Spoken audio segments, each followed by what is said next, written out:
we flooded entire towns up at MHA, right? Because the settlers would never stand for it, right? Over in the Northern Cheyenne, they ended up thriving as ranchers. They had some of the best cattle production enterprises in the West. And then it became too competitive, right? And because it's federal land, because you can regulate it through the Department of Interior, which originally we're in the Department of War. We weren't in the Department of Interior, right? Reservations moved from the Department of War to Interior. Okay. So that cues you up as to what the purpose of reservations were when they put you in the Department of War. Sure. Hello and welcome. I'm Todd Pringle, and this is the Crosswinds Institute podcast. My guest is Dr. Hollie Mackey, Professor of Education and Organizational Leadership at North Dakota State University. We talk about the unique experiences of the tribal communities of the Northern Plains. I learned a lot listening to Hollie, and you will too.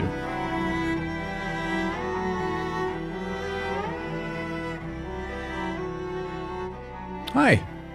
Good morning. How are you? Hey, it's afternoon, so let's try again. Let's try again. He just said morning. It threw me off. You're like, you ready? You just failed. Yep. Okay.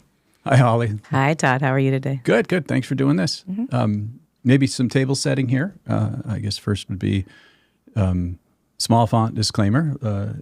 Views expressed by a guest and host are our own and not necessarily representative of our organizations, legalese, yada, yada. A couple of reasons that I was excited about this. First, I think it's an interesting topic. I'm somebody that very curious about a lot of subjects. I like to think I know a little about a lot, but this is actually an area I feel myself just uneducated about, and very excited to learn and super curious. The other thing that's interesting is you, and to the extent that we can, we want to platform the gems that we have in the Northern Plains, and especially in the university system. And NDSU has a gem in you, and everybody knows that. So thank you. Another aspect is the tribal communities are part of our community, and we need those stories heard. We need everybody is busy. Typical American goes about their life, and they're limited to what they're exposed to from a media standpoint. We tend to be, ignorant about things like even what's happening in Canada. Even though Canada could use our help right now in a few different ways, but our tribal communities are part of our community. So I'm excited about seeing if we can bring some of those stories out.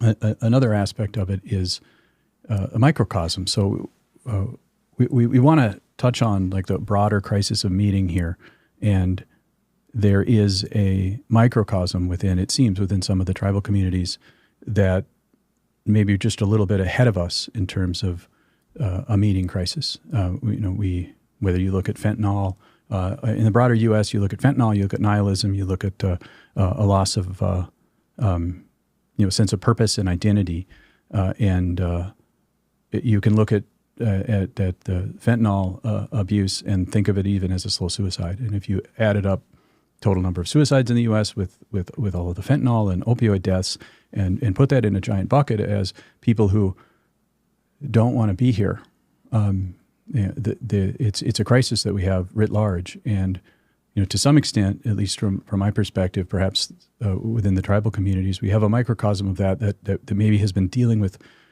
sort of similar issues around identity and purpose and community for longer. And is there wisdom that can come out of that would be scalable, can be templated out to larger society? So, with that background, I learned a new word, and that would be ethnonymic shift. I guess it's two words. So, in my lifetime, from lexically speaking, I've heard Indian, I've heard Native American, American Indian, and then Native and tribal peoples, tribal members, First Nation, Indigenous, and then the specific tribe names. And then it seems like there's a lexical reclamation going on where the original pronunciations are coming through, and some of them are fun and some of them are hard to pronounce. So for starters, when we're talking about the tribal community, the Native community, what are the terms that you prefer, at least for this conversation? And then broader, I guess the first question, is there a consensus right now on, or is lexical reclamation, and we can hopefully get into reclamation and lexical words, bringing back traditions, including original pronunciations. Is there consensus there, or is it still sort of a work in progress and discordant?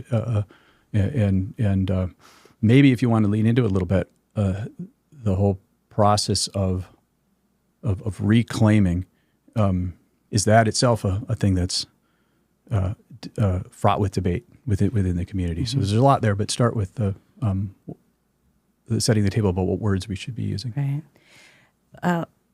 I will start with that, but I think I'd rather first say I appreciate your attention, right, to the fact that we do have so much that we can learn from one another, and I would agree wholeheartedly with how you opened this, right? Typically across this region, people might not necessarily understand tribal communities, and they're in our neighborhoods, they're in our states, right? They're in the country, they're nations within nations. And so I'm excited for this as an opportunity really to help foster those conversations so we can develop better understandings about the tribal communities and the non-tribal communities. So thank you just to start for that. In terms of the names, right, I think it's very simple in some ways because I've seen this shift, right, between Indian American, Indian Native American. I know within my community, right, Northern Cheyenne, it's Northern Cheyenne, but it's really the Tististas and the Sutai, which are fun, both fun and complicated to say. Yeah. And there's maybe 47 letters across, right, Tististas. But I think the general consensus would be, and of course not speaking for all Native people, but Indigenous kind of captures it in one way, but there's in federal policy it says Indian, right, in historic policy. And then it shifted to American Indian. And we actually haven't seen it shift in policy language to Native American until very, very recently. And so some of that is not actually a construct of tribes, right, making these decisions, because none of us said, please call us Native Americans. Sure. Right? It was something that, when people were starting to think about how to better identify what they might use. First Nations specifically is Canada, Aboriginals in Australia. But the general rule of thumb that I give people is, right, saying American Indian, Native American, right, if you don't know a person's affiliation, right, or if you're trying to speak broad form, or saying simply Native, right, that's what I tend to do more often than not. Thinking through the ways that Indigenous is actually comprehensive of also people who are Indigenous to Mexico and Indigenous to Canada, right? It has the borders are erased when you say Indigenous. So saying Native American, saying American Indian. Amongst our own communities, oftentimes we'll still just say Indian because that's what we've always done. And I think in that sense, it's one of those things that, more often than not, I don't hear it as much anymore, but you'll still hear it. And there are people who don't agree with the term Indigenous. I will say that as a full disclaimer. But I think what's more interesting is thinking about the tribal names themselves. So if I'm working with a pan-Indian community comprised of any number of people from the 574 recognized tribes in the U.S., I'll largely say Native, Native American, American Indian. But if I know that I'm working with, say, the Choctaw, or I know that I'm working with the Potawatomi, particularly the Nottawasepi Band, for example, I'll use their tribal name. I won't use Native American. I won't use Indigenous, sure. Right?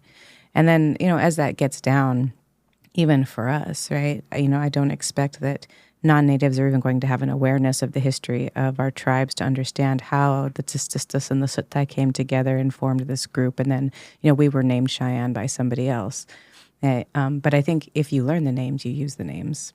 And sometimes they're hard and sometimes they're not. So we have just interesting things, I think, happen around here where we have people who want to be involved with the tribes, but it's almost like learning a second language and you're reluctant to say it, not because it's hard, but because you perhaps don't have the confidence. So one example across the Northern Plains is the Ochete Shakoi, the Seven Council Fires, which is the Nakota, Lakota, and Dakota. Say that again. Ochete Shakoi. Ochete Sequoia? Shakoi. Shakoi. Yeah, Ochete Shakoi. Shakoi. Yeah. Okay. So one of the things, like we try to use it. And that, did you say that was the seven? The 7 council fires. Council fires. So when you think about what is considered now like the Great Sioux Nation that was then broken up into the different bands, right? Originally, they were the Ochete Shakoi, and they had a very complex social and government structure that came together on certain issues and then camped in different periods of time apart from So how one another. overarching is that term in terms of the tribes within the Northern Plains? If you say Ochete Shakoi? Shakoi. Shakoi. Yeah. There's no R sound in there anywhere? Shakoi? Yeah, Ocetisakowi. That doesn't help me. That does not help But you. Ochete. Ochete. I think I got that. Shakoi. Shakoi. And so if I say that, who am I representing? You are representing, in terms of North Dakota, right, and into South Dakota, you're really looking at Standing Rock, Pine Ridge, blanking. That's okay. Like Sisseton, Wahpeton, Okay. right? You're also then speaking to members who have gone further west. So any of the Nakota who have, moved into Montana. So it's really anybody who is considered Sioux, if you will. Yep. Right? Lakota, Nakota, or Dakota. Right? And they were all kind of sister tribes. So you have a large group across the region of North Dakota, South Dakota, Montana that identify collectively as the Ochete Shakoi while still retaining all of their own independence. So it sounds like that term would be representative of maybe a plurality of... A plurality, right? As opposed to, right, if you were down at, Rosebud, they're the Sakanju. And they're the Sakanju, but they're still part of, the Ochete Shakoi. So like even the term Sioux, I think, was... It's French. Etymology perspective. I'm going to make sure I don't say entomology because it's not about bugs. There was a French term that it was then, and then it was the sort of the suffix of the term, which was sort of some general suffix that became the expression for Sioux. Or typically it's names like an interpretation of one tribe calling another tribe something, which might have been like enemy or might have been snake a pejorative. Or, Yeah. An interesting take on this that a lot of people don't know. Of course, Plain Sign Language is still a thriving language. We have elders and community members who continue to use Plain Sign Language as a way to talk across cultures. And so a lot of the names of tribes actually come from a misunderstanding of what those signs meant. So, for example, one of the signs for a tribe is this, right? Okay. And so the French trappers interpreted as pierce nose purse, okay? When it's not at all. All this stuff so arbitrary. Right, or we have like the Gros Ventre, right? Big belly. Okay. But they're the people of the waterfalls, right? Okay. And so it's just a misunderstanding. But for this conversation, well, right? none of us, most of us, are stuck with our name at birth, and it's kind of funny that although certain people do change their names, or maybe we would have liked to have retained our names, but other people made that decision for us. So that's where that reclamation comes back in now, and I think when people understand it, it makes sense, right? And so it's. Well, I think there's I think people, at least within our culture, recognize when someone or a community is speaking on behalf of them and how they want to be addressed. I mean, that is obviously there's a lot of political landmines about that now in terms of how far it's gone in different ways, and to some extent setting aside those conversations on the broader polarization of identity and terms. There is a certain amount of cognitive effort associated with trying to keep up, especially the older you are, and you think you know a taxonomy and a nomenclature, and then it's different now. It does feel like from my perspective, for whatever that's worth, I don't have whiplash from it doesn't feel like within the. So here I am now. I just cognitively paused. Is Native community, tribal community. All of those are fine. Okay. Yeah. But I think it's about curiosity, like you said, right? I think that having conversations with you about these things is very easy for me because I know that you're genuinely curious, right? So you have these cognitive pauses, as we all do, on many issues. But taking the time to step back and ask a question is always helpful. And one of the things that I think may be a misunderstanding across most tribes, to the degree that I can speak on behalf of those that I'm aware of, is if you just ask the question, people want to help you with the answer, right? I think it's, people are afraid to be perhaps taken wrong or feeling stupid or feeling any kind of way. And I find in our communities, if you were to ask and then even completely mispronounce every single time you tried, the fact that you tried for us means a lot. And the fact that you're curious means a lot. But it's not a position where people are going to come back and say, you used the wrong word. You should be, hung out to dry. Yeah, We're not going it seems to do like that. and these are challenging places to navigate in our culture today, but it does seem that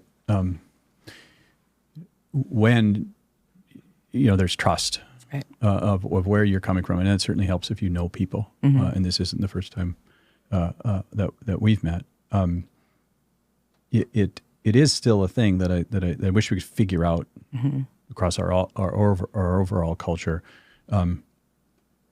because we've sort of we have sort of a performative overreaction to certain things in some aspects of our culture, and I'm not talking tribal culture now. Right. I'm talking this weird place we are in American culture, and we were talking about being offended, and that I was saying that offense is taken, and I actually mean that. I mean because you have to you're sort of defending your position when you're offended, and if we could all just assume trust, assume you don't have my perspective, you don't have my background, you don't understand why what you just said lands quite differently with me and opens up maybe painful things, maybe it runs in congruence to a value framing of mine, whatever.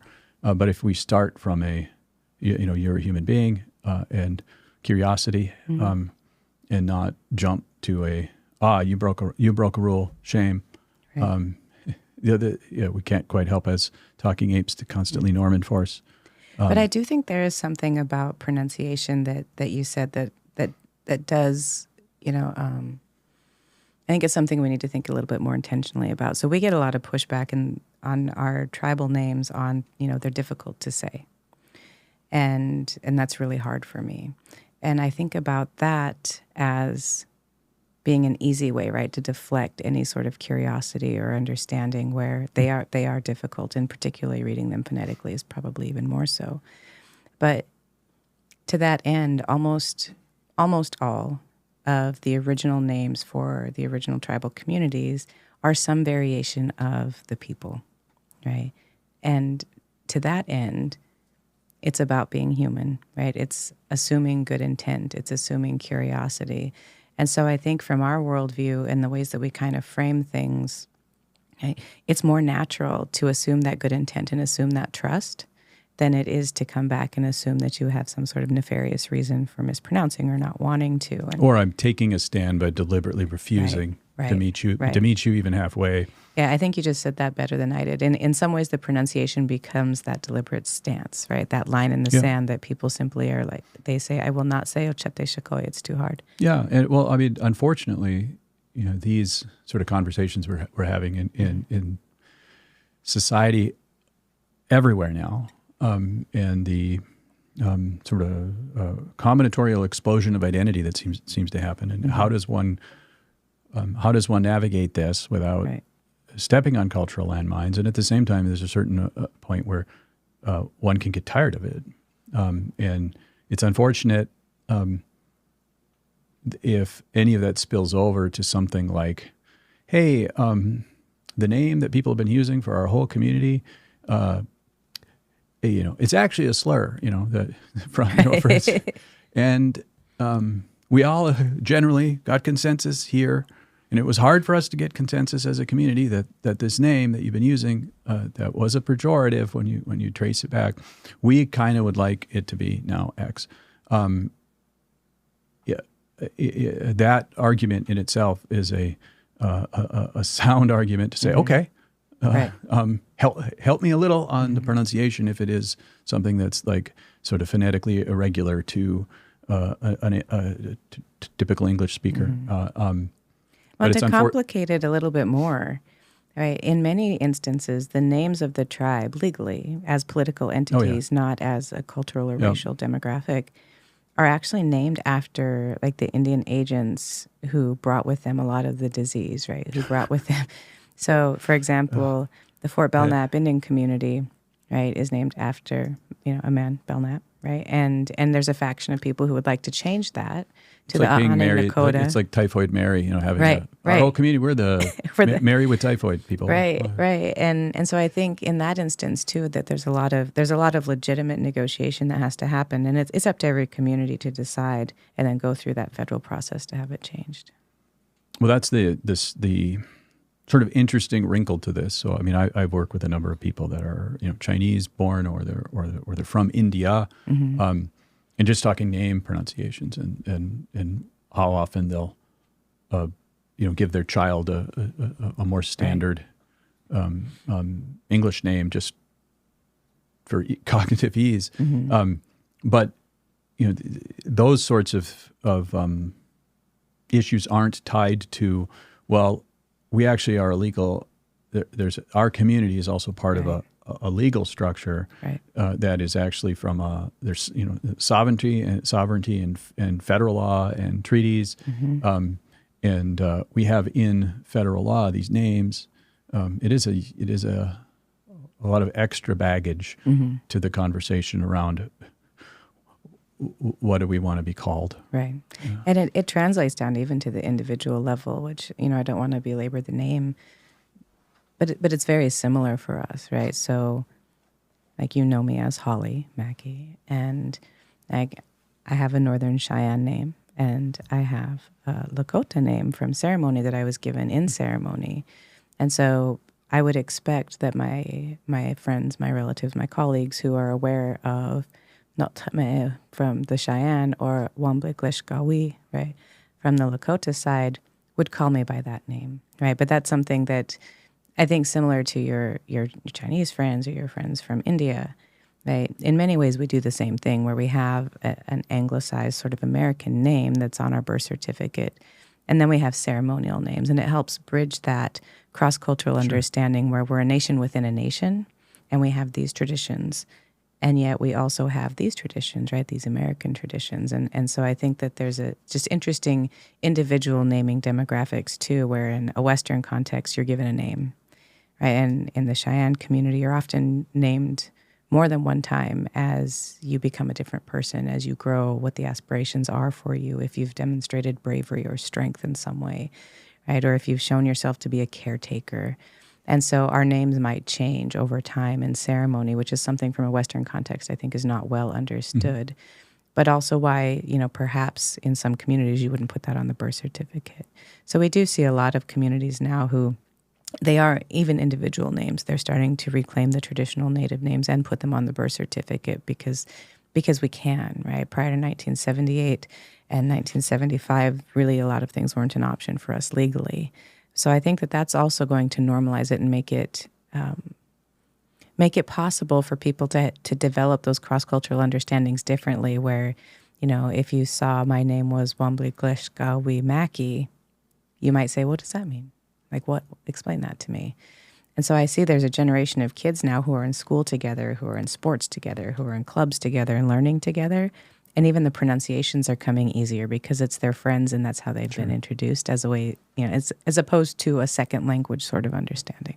So, and I know we spent more than 20 minutes just talking about names, but I think that there's something to naming, at least within the Native culture, that is more meaningful, especially if it's when you have sort of rites of passage, ceremonies to adulthood or to fertility or major events have happened or you have demonstrated major events and now you are a new person. And that makes your name also part of your story. Right. Which is not a typical Anglo thing. My name is Todd, and that I didn't have a choice in that. And it would be odd if every time I felt like I'm somebody new, I wanted to change my name, although that'd be kind of cool, but I wouldn't have cultural backing for that. Right. But the fact that that's sort like of, that deep spiritual purpose. But also we have the same traditions, right? In the Western sense of, having children named after grandparents and great-grandparents. And so those things are also, some of the names that we see are are from time immemorial. We don't know the beginning or the origin of a name because it's been passed through a family for so long. So maybe back up a little bit for people like me who don't have a level of education about this that I'd like. If you say the tribes of the Northern Plains and you think about North Dakota specifically, who are we talking about? So in North Dakota specifically, you have Turtle Mountain Reservation, which is Anishinaabe, Métis, right, Ojibwe. And MHA, the three affiliated tribes, right, people technically know them by Mandan, Hidatsa, and Arikara. But to your point about names, the Mandan's name for themselves is Noetta. So they're the Noetta, Hidatsa, and the Sanish, not Arikara. Like Arikara was a name given to them. And then on Standing Rock, of course, you have the Lakota and the Dakota. And then you have the Spirit Lake Nation, which are largely Dakota. Okay. If you look at the reservation boundaries on the Northern Plains, does each reservation kind of have a unique history of how it ended up with those boundaries? Or is there a commonality to that story? Yeah. So, the commonality is typically like, where do the settler colonial families not want to live, and where can we make sure that you don't have any resources? What was the land that we really didn't want to eke out a living on because it looked too damn hard? Right, it's too hard, but we're going to help you be farmers out there, and then we're going to flood it later, right? But I digress. Yeah. But so I think that that is part of it, right? So typically, right, the original federal approach was like anything west of the Appalachians were going to stay, right, native. And then you had like Oklahoma's Indian country. So when they started to need more of those space, relocating people. So it's a little bit different setup. So I'll speak to the Northern Plains, though. Typically, the federal government just didn't know the difference between the Cheyenne and the Lakota. And our clothing is very similar. Our languages are similar enough to somebody who doesn't understand the difference. And so the federal government decided that, the Lakota had the Black Hills. And so why we see a lot of the Lakota nations down in South Dakota and in North Dakota is because from that, then, of course, they discovered gold. So you needed to move the Indians off the gold so you can mine it. So you see that concentration there. So it's typically in whatever migratory patterns that the communities had is where people kind of settled them, keeping in mind, right, they wanted to make room for maximum settler colonial entanglements, if you will. And so we also see across Kansas and Nebraska a wide open, and everyone wonders where were the Indians? Because all of our tribes were nomadic, and all of us followed the patterns of the weather, right? Just nobody wants to be up, in Botno, right, in the freezing weather in the winter. You want to be down maybe in Lincoln, Nebraska, where it's nicer, a little bit more temperate. So, okay, that's something interesting. So are you saying prior to the first sort of French trapper to show up, and I suppose, and maybe for a century or more after that, the Plains Indians. It's very fluid. Would be, okay, but the whole, it's getting cold, it's getting dark. Right, Let's see how far south we can go. And not even so far south, because we had boundaries. So in the south, you have the Kiowa, you have the Comanche, you have people, the Apaches, who had territories. So there was kind of ostensibly agreed upon. So there was a fluidity to it, obviously, in terms of there's tribal conflicts over time, but right. But you just kind of knew where your hunting grounds were, where your camps were. And so while things were stable, you had the whole, as long as everybody agrees that everything's the way it's been, this is probably where we're going to winter, and this is where we're going to summer, and that's our territory, if you will. And you'd have larger camps in the summer because there's more plentiful resources. Whereas in the winter, I'm sort of fixated on the winter aspect because we're January right now in North Dakota. How much movement, north-south movement, was typical for the tribes in terms of trying to get out of the winter if they could. So it's not so much get out, right? They definitely focused on where there were opportunities, have consistent access to water, right, to food, to things like that. But you'll see maps of the Blackfeet, which goes far up into what we know of as Canada. We call it the medicine line, right, the Canadian border, and they go as far south as into southeast Texas, right? You'll see that. with the Cheyenne, like up across the Medicine Line and down through Colorado and into Utah and those areas, right? The same thing with the Ochete-Chacoy. They were very, very fluid. And the further east you go, the communities tended to be less migratory in terms of like the lodge homes, things like that. Right. Obviously, in our region, we have up at the three affiliated, right, where they had those lodge houses and they were more permanent. It's the nomadic tribes that really kind of went with the climate, with the resources, with like the typical ways of trading. So, it is January. I think about this almost every day in the wintertime. Is like, how did the ancestors live in a teepee in the winter? Like, what happens when you need a drink of water? Like, what happens when you have to like run out to do your business? Probably not appropriate for a podcast. And so I'm always so thankful for having like a home and a fireplace and all of these things. They demonetize you if you say do your business. Do your business too many times. Right. And so it was a really wide range. Oh. And so back to the question about the reservations, it ended up being, where is it that we kind of feel, the federal government, like where do we kind of feel they should be? And what are the least prime locations that we can actually... It's a distillation to the least wanted land that people who previously not only had wide territory. I wonder if some of the tribes that whether it's resources or just the cultural evolution within the tribes in terms of a little bit more stable boundaries between tribes, if their sort of journey to the constraints of Western civilization and things like an English common law around property rights and those sorts of things, whether that sort of path to assimilation was, less fraught. I don't know that versus when you think about, I'm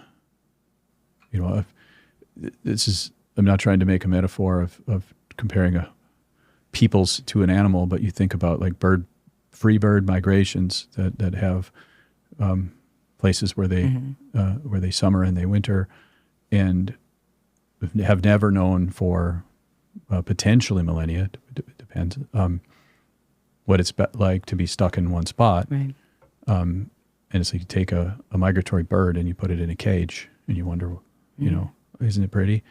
And you take a people, a nomadic people, and not only do you say, no, we're all about property rights and boundaries and fences, and you can't go places that they're somebody else's, but you push that sort of Western assimilation on shit land, far away.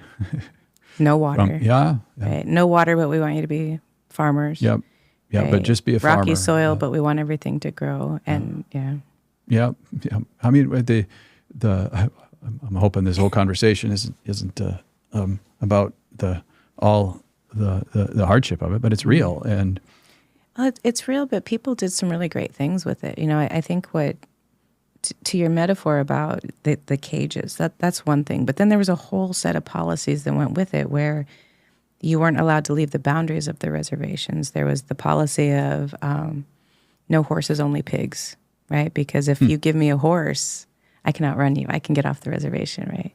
And so there's a lot of policies in that as well in terms of the traditional foods where we were prohibited from hunting, right? And so we have accounts that are very widely known of, the native people were so used to being hunters and so used to having this be a part of their culture that they would, give a warrior a gun in a corral with a whole bunch of cows and say, shoot, right? Which is counterintuitive, right, to what hunting is and the purpose of life and the value of life. Not to mention, nobody liked cattle. We ate bison. And so I think that there are all of these other constraints along with that become really problematic that people might not understand.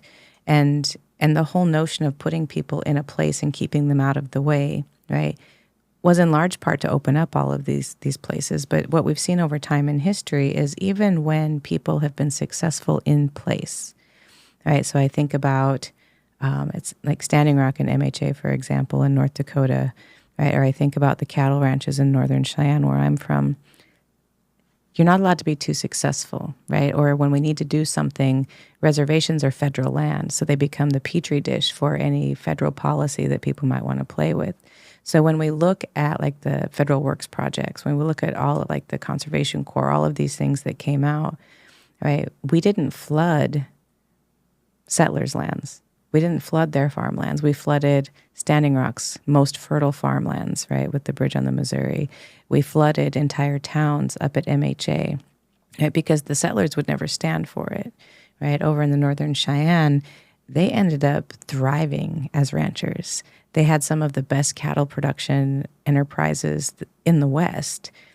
And then it became too competitive, right? And because it's federal land, because you can regulate it through the Department of Interior, which originally we're in the Department of War. We weren't in the Department of Interior, right? Reservations moved from the Department of War to Interior. Okay. So that cues you up as to what the purpose of reservations were when they put you in the Department of War. Sure. Yeah. Over time, every attempt that tribes have made to be successful has largely been reversed by some policy because it wasn't monetized interest for non-natives. And so we see now caps on leasing prices. So if I live next door to you and I'm reservation land and I have my 600 acres and you have your 600 acres, it's more advantageous for you to lease my land because the fee is capped. Interior will only let me charge so much, right? And so it's not enough for me to start my own agricultural enterprise, so I lease it to you, maximizing your profits, because why would you lease 600 acres from somebody who can go at market value when you can get it with a capped fee with me? And so to that end, I think that there's like a history that is not understood, but also thinking through why it is now that the economic development is not where we would like it to be in many communities, because over time and prior to 1975, tribes were not allowed to enter into any type of economic development enterprise, or if they did so successfully, right, there was a way for it to be capped. And so when we look at what's happening on our reservations, when we talk about the fentanyl, when we talk about suicide, when we talk about drug addiction and domestic violence, our communities are not unique to other communities. We just have an entire set of federal shackles that govern the ways that we're able to walk through the world in ways that non-natives do not. And that's the piece that most non-natives don't understand, because we all want our children to be healthy and successful. We all want to have safe, healthy homes. We all want to have enough to eat. We all want to have jobs. How that plays out on a reservation is a direct result of how you would explain those original barriers and boundaries, where everyone is making decisions for you and then wondering why it is, right, you're not able to thrive.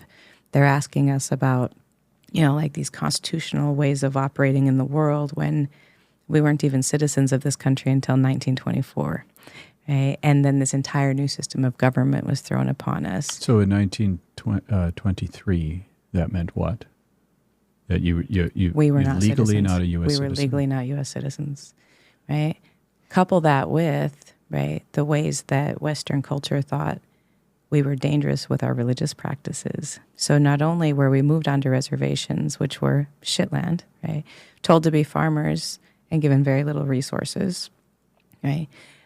Couple that with the fact that all of the ceremonies, all of the religious beliefs, and even speaking our languages became illegal until 1978. And that's a fact that is really astounding, because you think about it, that's in our lifetime, that it was illegal. So in 1977, I presume here, naively presuming that in 1977 it was probably unenforced by then. It was still enforced. Really? Yeah. It was still enforced.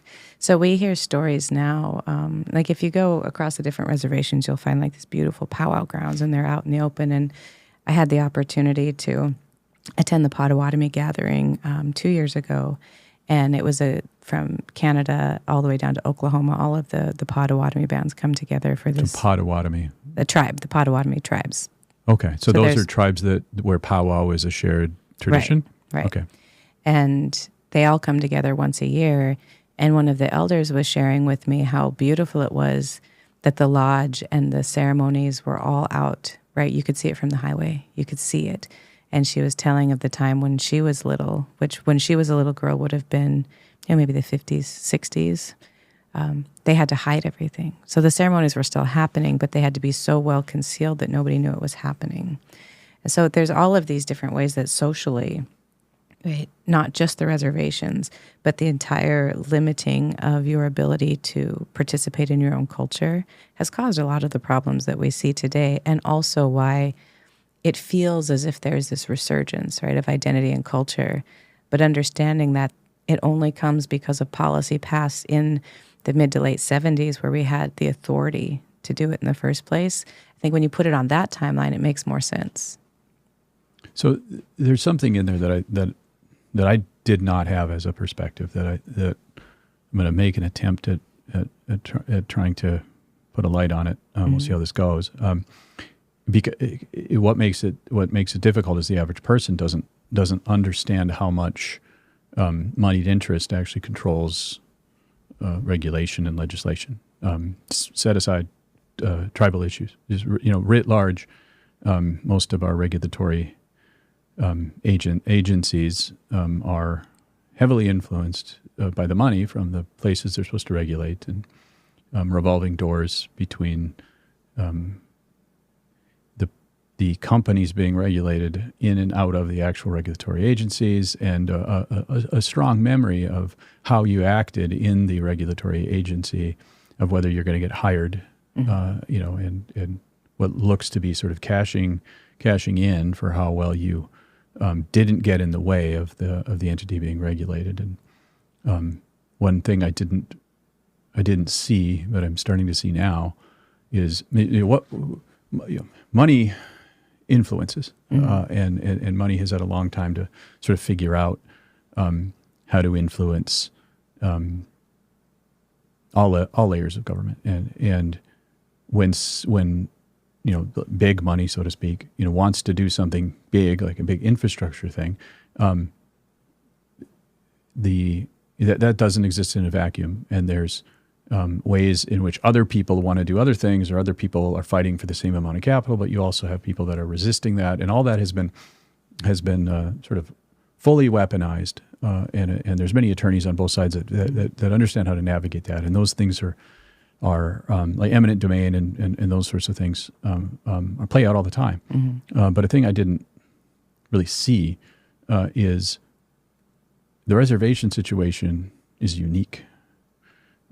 Because you are entangled and constrained with not just within federal oversight, but unique legislation made specifically for the reservations, and to some extent tailored to particular ones in ways I'm sure, and tailored to moneyed interest. Yeah, well, but what I'm getting at is, like, when big money wants to do something, there isn't a lot of ways you can template how to fight that from other areas, because you've got to go through the entanglements of the federal laws that are unique to the reservations. I mean, it's like it's like you don't have enough established ways in which you can fight this game well, because outside of the reservation, and there's presumably a lot more commonality about how do you fight this in the courts. And if you've all of using these terms like moneyed interest, but it's a useful construction. If you can game out how to use the regulatory agencies, which are supposed to be instantiated and only enforcing legislation, but some of that has they're given a lot of they've widened what they can choose to do within the regulation and gotten away with it. If you can understand how the reservations are constrained and figure out how to use that to your advantage and what you're trying to do economically, it isn't like you can fight that by figuring out how somebody else did it, because the situation is unique to reservations. What is the painful way I'm trying to explain this new perspective I have here. So that makes it extra difficult when fighting eminent domain issues, resource issues, because you kind of have to figure it out. Like, how do you? Because lawfare is real. Using law to using law and attorneys in sort of a conflict situation.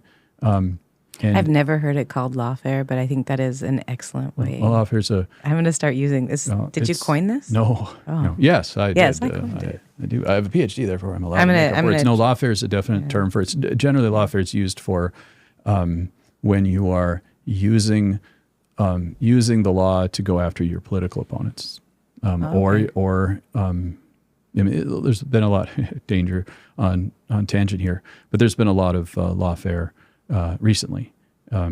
It's underway. It was underway in during the pandemic, and it's certainly underway in national politics right now, which is. I feel like it's always been there. Yep. I think we just know it now. But the conceptualization is a very powerful one, lawfare. Right, when you really think about using existing law frameworks and interpretation of the law, and using attorneys as part of your fight. Right. And it seems like there's a long history within the tribal communities of lack of awareness of that's really how the game is played. And then even if you get an intuitive sense, something's up. There's rules to this game I'm not getting. You're sort of doubly constrained from figuring out all the rules, because a lot of these rules are also implicit. I mean, some of them are very explicit, and an attorney might tell you, oh, it's all very, very well understood. It's not, because at the detail level, you have to choose what to enforce, and you have to understand what will and what is and is not fungible. And if you are, especially like a century ago, trying to fight for your people, so to speak, and there's these things happening to you with your resources, or you're finding some success, and all of a sudden you're discovering that the federal law around X or Y says you can't be this or that, and all of a sudden that success is now constrained. It's very difficult to know how to fight. I mean, it's true now when similar things are happening when just an average person runs into a juggernaut of a giant pile of money wanting to do something.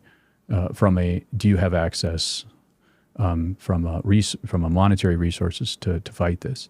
But the average person can tap into, if they have some money, can tap into a legal framework and an education that is kind of understood how to fight this. And I guess what I'm trying to say badly is that you have a whole different level of complexity because of the federal law entanglements, and that is something that people should be talking about, maybe with less word salad than what I just tried. I think you just captured it really well, right? And I do believe that that's one of the things that, in general, right, when there's perhaps conflict between native and non-native interest, the non-native interest doesn't understand those pieces, right? So instead of seeing everything as a competition, or perhaps tribes are unwilling to participate in this, or they just don't know how, I think the more people can understand that lawfare is real, and it is something that has always been used. For example, one of the things that comes up in contemporary cases when things go to court is when it comes to federal Indian law, nothing is ever repealed and replaced. So we can have, for example, the Indian Children's Welfare Act that has family preference or native preference for placements for native children, right? So you don't sever that culture and connection. And it ended up, going up to the Supreme Court. And it got overturned by like an obscure law from the late 1800s, right? And so one of the ways, regardless of where you stand, right, on that case, one of the ways that we see oftentimes all of the interests and the advances Native communities are trying to make get thwarted is really through this federal system of regulation that allows you to undo things differently. So typically federal legislation, if you're going to amend it, if you're going to change it, right, you strike the original pieces that were problematic, right? And what we do in the federal level here more so than not is rewrite different legislation, but we never strike the old legislation in case it comes in handy for that lawfare later. And so this happens with jurisdictional issues. This has to do a lot when we think about reservation crime right now, right? We're going back to the Major Crimes Act of 1920 that gives like the federal government, right, the control over what we consider felonies, right? But then they'll go back into these kind of obscure first attempts at jurisdictional policy if that doesn't work, which helps, right, really offset some of the responsibility of the federal government for that. It's a trust responsibility, and I think that's something that people listening to this might not be familiar with. Like the trust responsibility of the federal government to provide for natives is in the Constitution. And it's not something that we made up. We are the only demographic specifically listed in the verbiage of the Constitution, and this is the way that it's supposed to play out. And so, over the years and the different types of approaches to either assimilating, annihilating, or advancing self-determination for natives, all of these policies have built into this creative jigsaw where the interest most concerned with how we can creatively engage in lawfare has 200 years of policy that they can draw from. And they're not just dealing in a contemporary context, which makes it very problematic for tribes because you really just never know what's going to come at you. And we have a number of attorneys that are Native people who do Native law, who are very skilled in this, right? But we never have enough. Right, and it's always a big legal fight on some front about some really major issue, and then you're trying to understand how does that work, and then without going into a lot of like jurisdictional legal talk, right? Then you have the Public Law 280 states, which are states that the state has jurisdiction over the tribal lands as opposed to it being federal land. Part of that was as states came on later in the West, the federal government is like, okay, well, they have to agree to be Public Law 280 states because we're already dealing with all the tribes. And, so Minnesota, for example, is one of those, Washington. And so then the state has jurisdiction in there. And so they're battling then within this framework of federal, state, and tribal law, right, in those ways, in very interesting ways.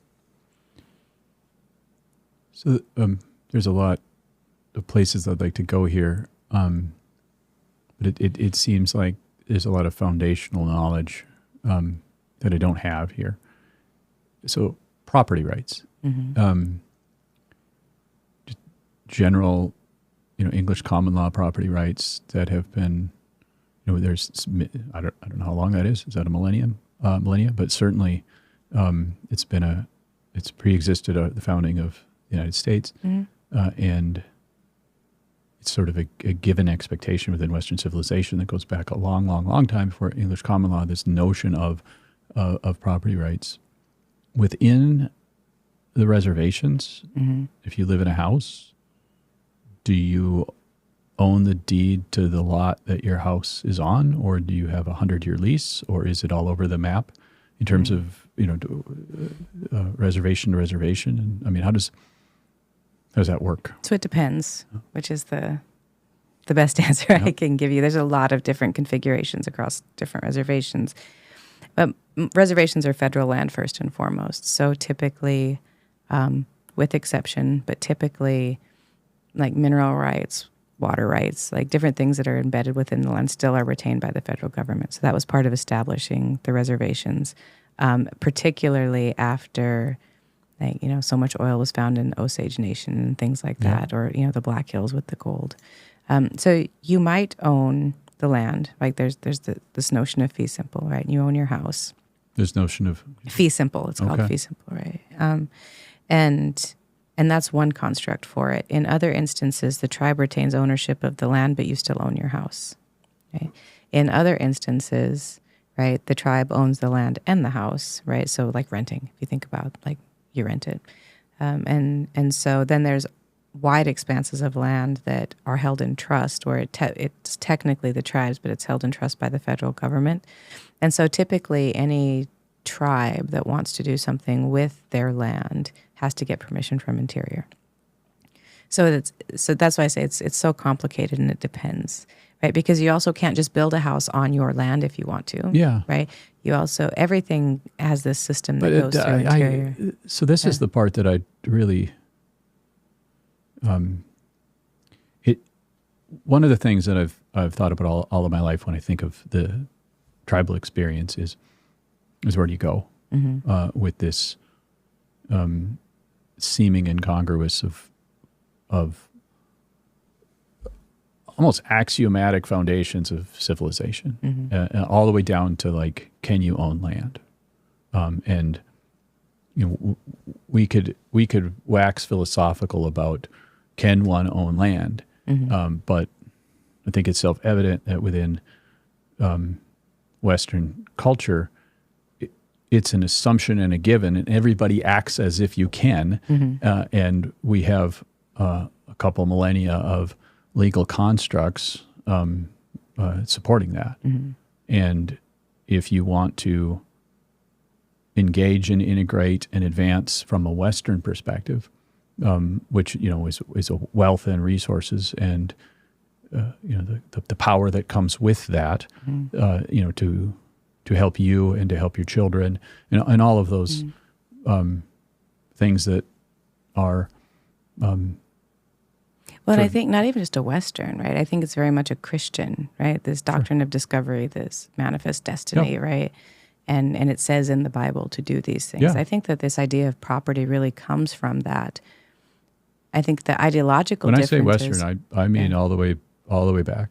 The Western civilization, we've the kind of the notion of property. Well, I was just thinking there's people in the West who aren't Christian, so I was trying to delineate out a little bit. The people in the West that aren't Christian, even people that are atheists, are. They understand property law in the same way. They're working on a lot of Christian framing. Yeah, I believe that to be true. There's a fantastic, relatively new book called Dominion by Tom Holland that talks about that. I recommend that book to everybody. I'd like to read that. Even but, if you say you're not Christian, you're right. You still have all these assumptions. Right. And you have the assumptions and you don't know you have them and you don't know you're working from them, I think. No, natural rights are one of them. The spark of divinity is in every person, and we basically built a lot of legal constructs around that, and property rights are part of that, and individual rights are part of that. And I would say every one of our legal structures is built around that. Right. And we have a lot of, even people who are performatively anti-Christian, weaponizing rights as the thing that is. So it depends on what we mean. I think taking it to that piece, makes it make more sense to me. Right. So when I think about it as like Christian versus non-Christian versus Western, right? Because Western has like all these constructs now that I think both used appropriately and not at times. When I think about it from a Christian standpoint, it's the fundamental reason for why we didn't retain our land to begin with. So when you go back into the Marshall Trilogy, the three Supreme Court cases under Supreme Justice Marshall that set the tone for how we would interact, right, with this new settler colonial government. Part of that was very specifically, right, Johnson v. McIntosh saying that Native people had use of land, but not title to land, right? So again, lawfare, right? So we can all own our land unless we want your land, in which case you can't own your land. So we say you have the right to roam all over, right? And over time that diminished, which is largely a fallout from the Civil War, which people don't think about, right? When the South was trying to enlist people into the Confederacy, they promised them land, right? The Northern stance on that was anything west of the Appalachians was native land. And so as part of Reconstruction, they had to make a lot of negotiations in there. And as a way to try to bring the two sides together, they're like, okay, so we know we said this was Indian land, but we're going to give it right off. But one of the more interesting pieces to me in that is when you talk about the Marshall Trilogy, which is like Worcester v. Georgia, Cherokee Nation v. Georgia, and Johnson v. McIntosh, that talked about, one, do we actually own the land, which they came back and said no.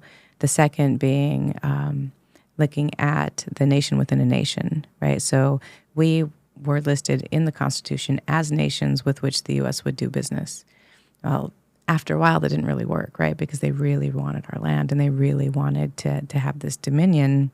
And so without input from the tribes, obviously, right? The tribes, their voices didn't matter. We weren't citizens. We weren't even human, right? In that whole like realm of eugenics movement that was happening at the time, where in the second case, then we became domestic dependent nations, and they use akin to like a parent with a child.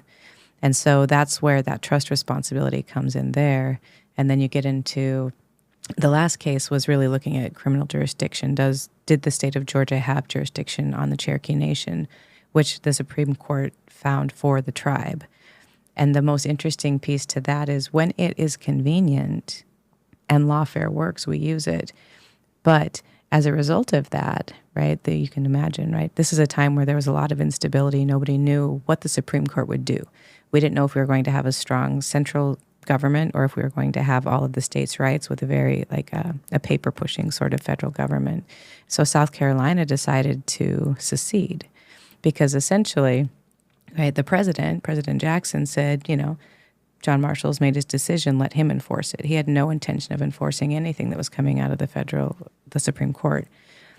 And so South Carolina, because they're always on fire, they're like, we have a plan. We're going to secede, right? And so this is really the only reason that a lot of the ways that we think about land and we think about the tribes and we think about the structure as it is now exists because of all of those tensions from those early early legislators like the Supreme Court. Because had South Carolina not threatened to secede, we could have seen a much different country where everybody ignored the Supreme Court. They just took all of the land. They just annihilated India. Like you could have seen all of these things play out. Because of how it played out, and going back to like why it's so complicated when you're talking property rights, when you're talking all of that, right? We got to a point that we, as a country, had to uphold the Supreme Court, and then we had to figure out a way to work within that to advance our own interests. And by our interests, meaning like settler colonial American interests. And so through that is where we get the reservations. It's where we get these really complicated ways of thinking about it, because the Supreme Court was never going to say, yeah, Indians own the land. Right? That's just, that was never going to happen. But legally, it should have. Right? And so what they did is they juxtaposed two worldviews where, from a Native perspective, the land is its own entity. Right? It's our relative. And we use and we are good stewards of the land. Nobody can own land, which is different from that Western Christianized view. And when those two worldviews collided, that's where we see then the dominance of one over the other, not because it was the right way to think about it, because it was a way to advance self-interest, right? Like people needed to have what they knew. They needed to understand it differently. And I think the same thing with wealth. When you were talking earlier about, we want better things for our children. We want to build, these lives, right? We want to acquire wealth. We want to do all of that. It's a much different value than what was existing in the tribal communities at the time where, in my community, you demonstrate your wealth by your generosity. So the more you have, the more you give away. You don't accumulate, you don't acquire. And I think that we're at a position now in time where we can see both sides of this and think about the ways that we can come together to really move into a future where we can open up opportunities for collaboration, think about the ways that we can really strengthen these bonds that exist, right? Because the tribes are going to be here, and all of the communities who are not tribes are going to be here. And instead of keeping it adversarial, I think conversations like this allow us to understand that there are multiple pathways to moving together, that like for wealth generation, right, for economic development, for all of these things. Because now there's such a westernized view in the Native communities about economic development. Like we're smart people, right? Yeah. We understand it. I just don't know that the average non-Native, venture capitalist understands it. I don't know that the average non-Native entrepreneur understands it. And I don't think that they understand the legal framework that prevents economic development in general. And so when we have people with that understanding who are non-Native, who are partnering and advocating alongside us for, banking restrictions that don't prevent banks from investing, right? You can't get a home loan. If you're a veteran living on a reservation, you can't get a VA home loan on that. Right? It's just none of it makes any sense. Well, that's part of the that's the sort of legal and cultural incongruity that creates these issues. And so in North Dakota, in western North Dakota, we have fracking. We have a lot of set aside people's opinions of whether we shouldn't or shouldn't use fossil fuel. It's a wealth generating activity. And so if there's tight oil underneath reservation land, to what extent does the Department of Interior, so it's what you're saying is that the tribes will then have to negotiate with the Department of Interior if they so choose, and they might say we don't want to have fracking on our land, but if they do, they're basically if I own ranch land next to it, I'm negotiating with an oil company around lease rights.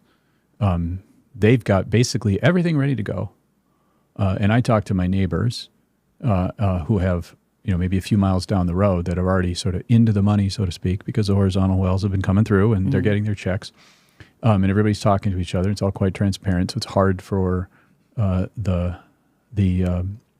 drillers and the backers of the drillers to sort of put one over on me if I just own some land there, right. And I can negotiate and how that works out legally is pretty smooth because it's been figured out. But as soon as you cross over into reservation land, it sounds like even if, and again, the tribes might not want to do this, but even if the tribes were like, yeah, we want some of that money, but we can't just talk to you and negotiate. Even if you're going to have your pad, say, on the other side of the reservation, but you're going to horizontally drill, which is getting better and better in terms of how far they can drill. You're going to drill into the space that's underneath our property line on the map because that's federal jurisdiction. So now you're talking to the Department of Interior and dealing with that about stuff that, from a Western property rights standpoint, should be yours, right? And your decision. Right. So the extra layers of complexity, the unique extra layers of complexity that even should you want to fully embrace Western capitalist structures and maximize wealth earning for your people. If say today we all voted and that's what we're going to do.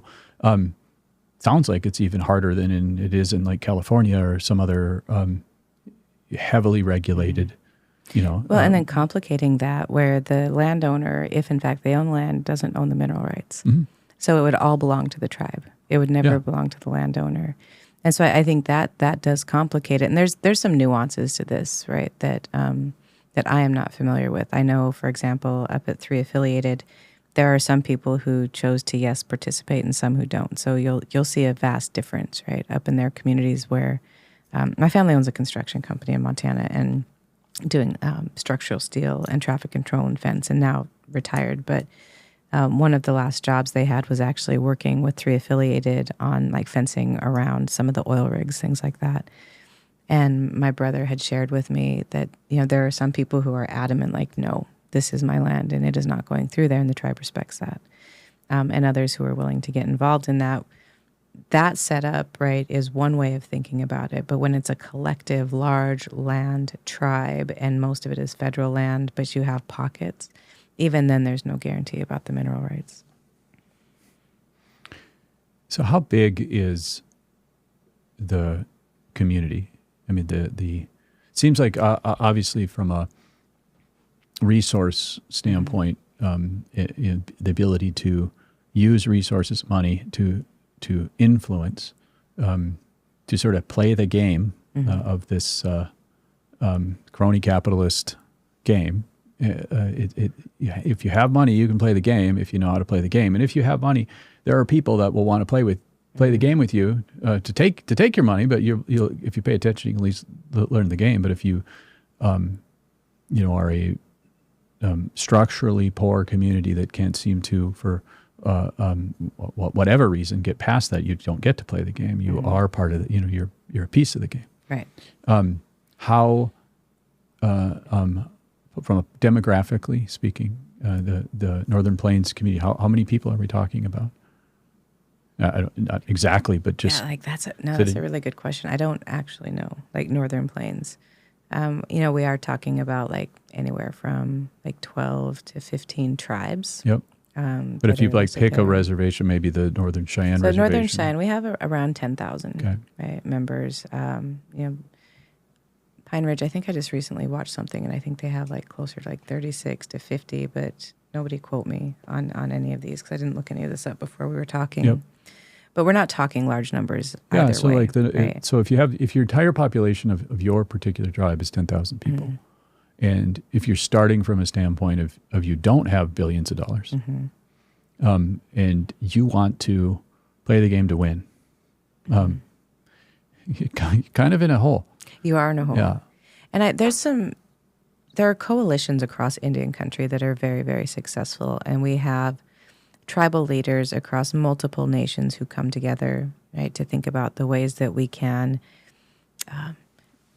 integrate interest as far as it goes for economic development. We also have the National Congress of American Indians, which is a group out of D.C. that works on policy to help advocate. So there's a lot of people who are doing a lot of work because individually, you're right?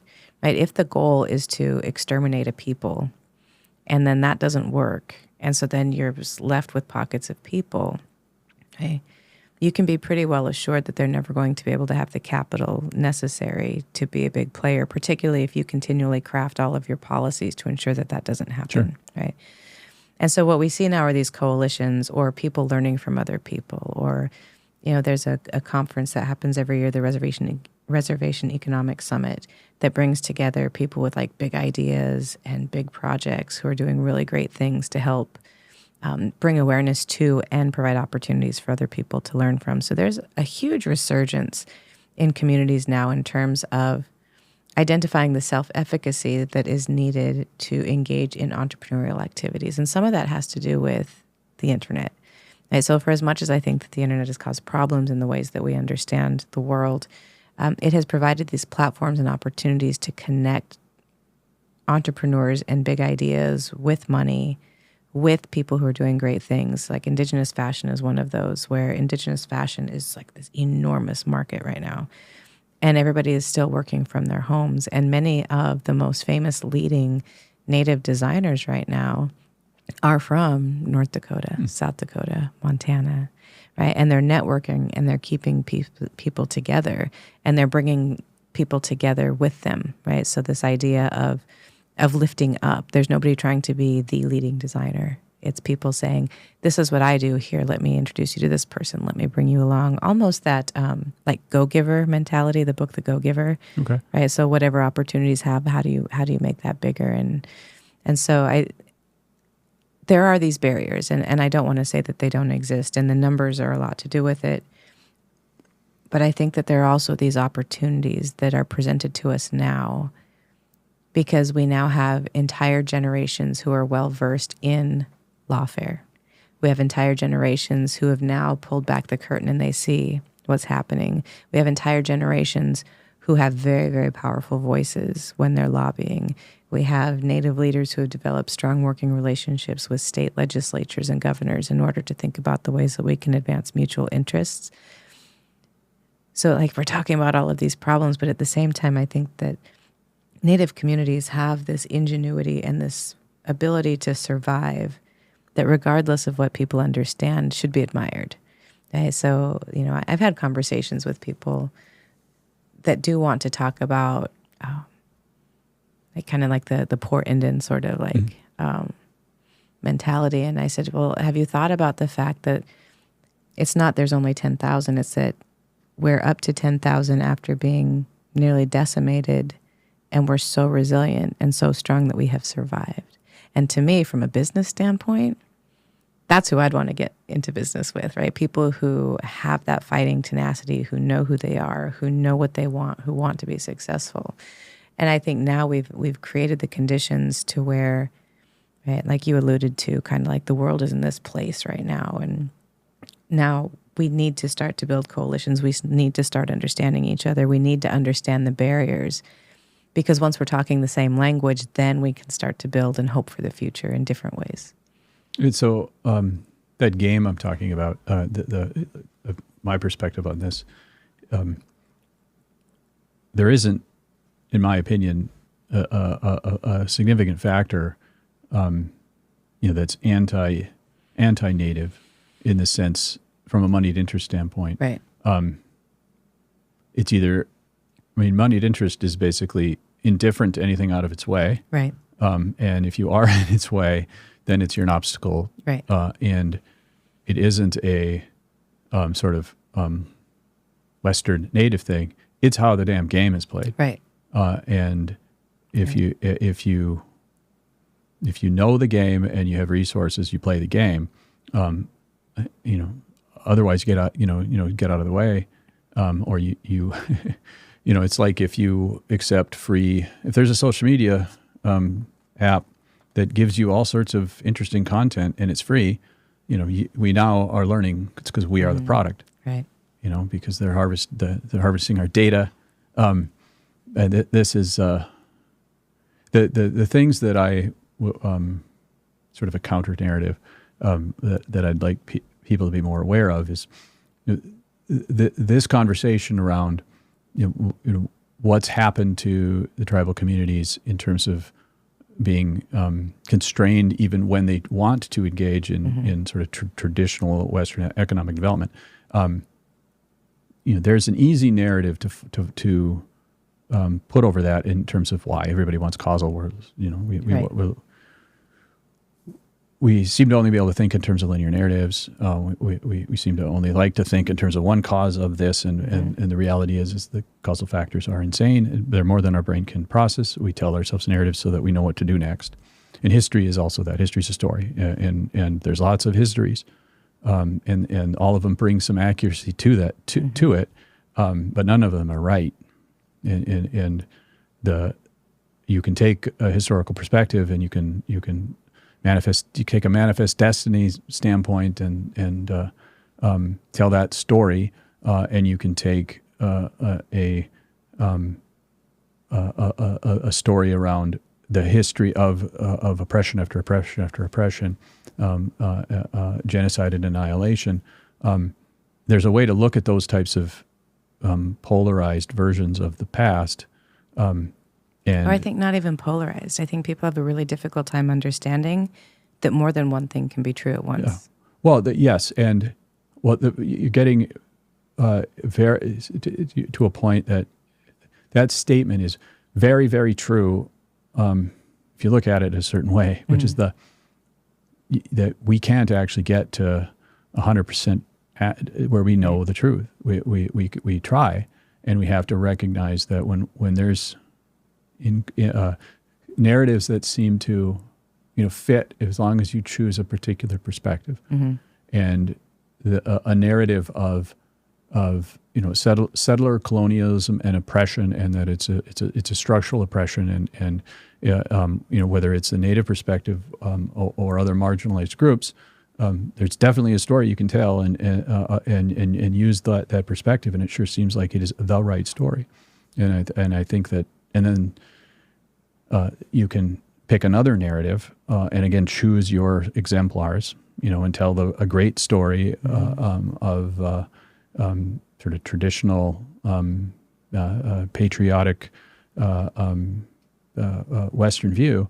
And I think what we need to understand is to what extent are they both correct? To what extent are they the perspectives of communities and individuals and what they actually saw, and the narrative that best explains their experience.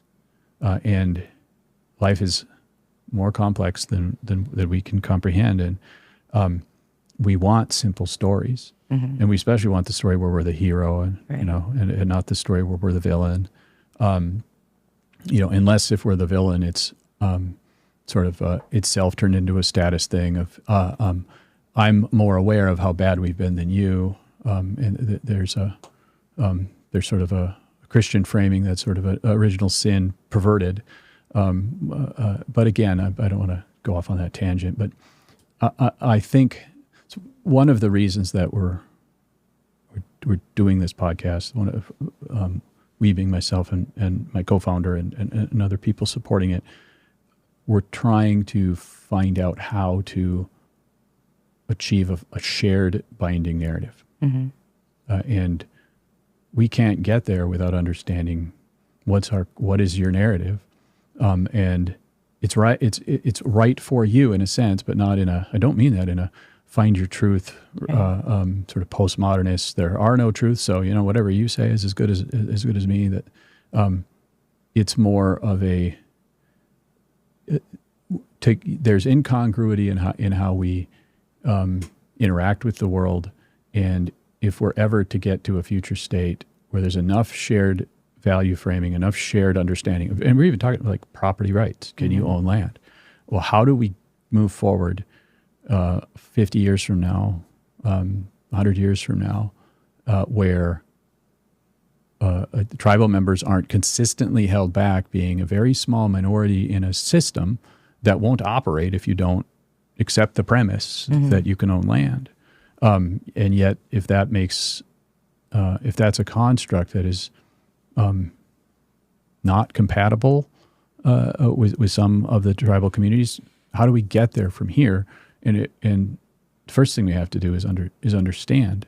And in order to understand someone's perspective, you need to understand what's their narrative on their history. And just understanding how much federal entanglement there is with reservations, and how that gets used against you by people who want to do things like mess with the water, or pump stuff through the land and that sort of thing. That's the real things you deal with that are different. If we don't talk about these things from a point of view of understanding, we're not going to get to a future state where we can have some agreement about what does it mean to be a human on this earth. What is our purpose? What are our shared values? And to what extent is it okay if we good if we differentiate from there? But how do we get to that common state? And so on that attempt here to pivot, I'm very curious about growing up on the reservation.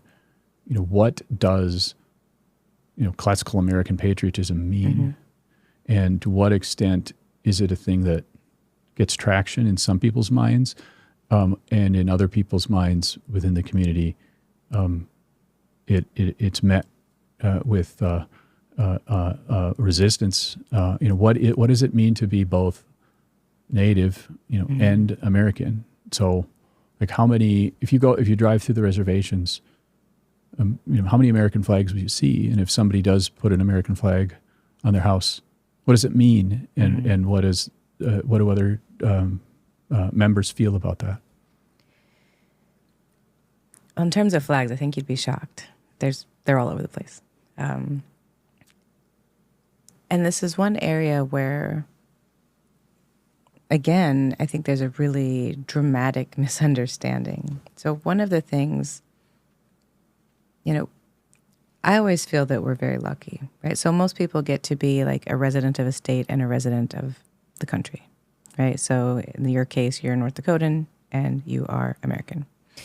In my case, I'm very proud to be a Montanan.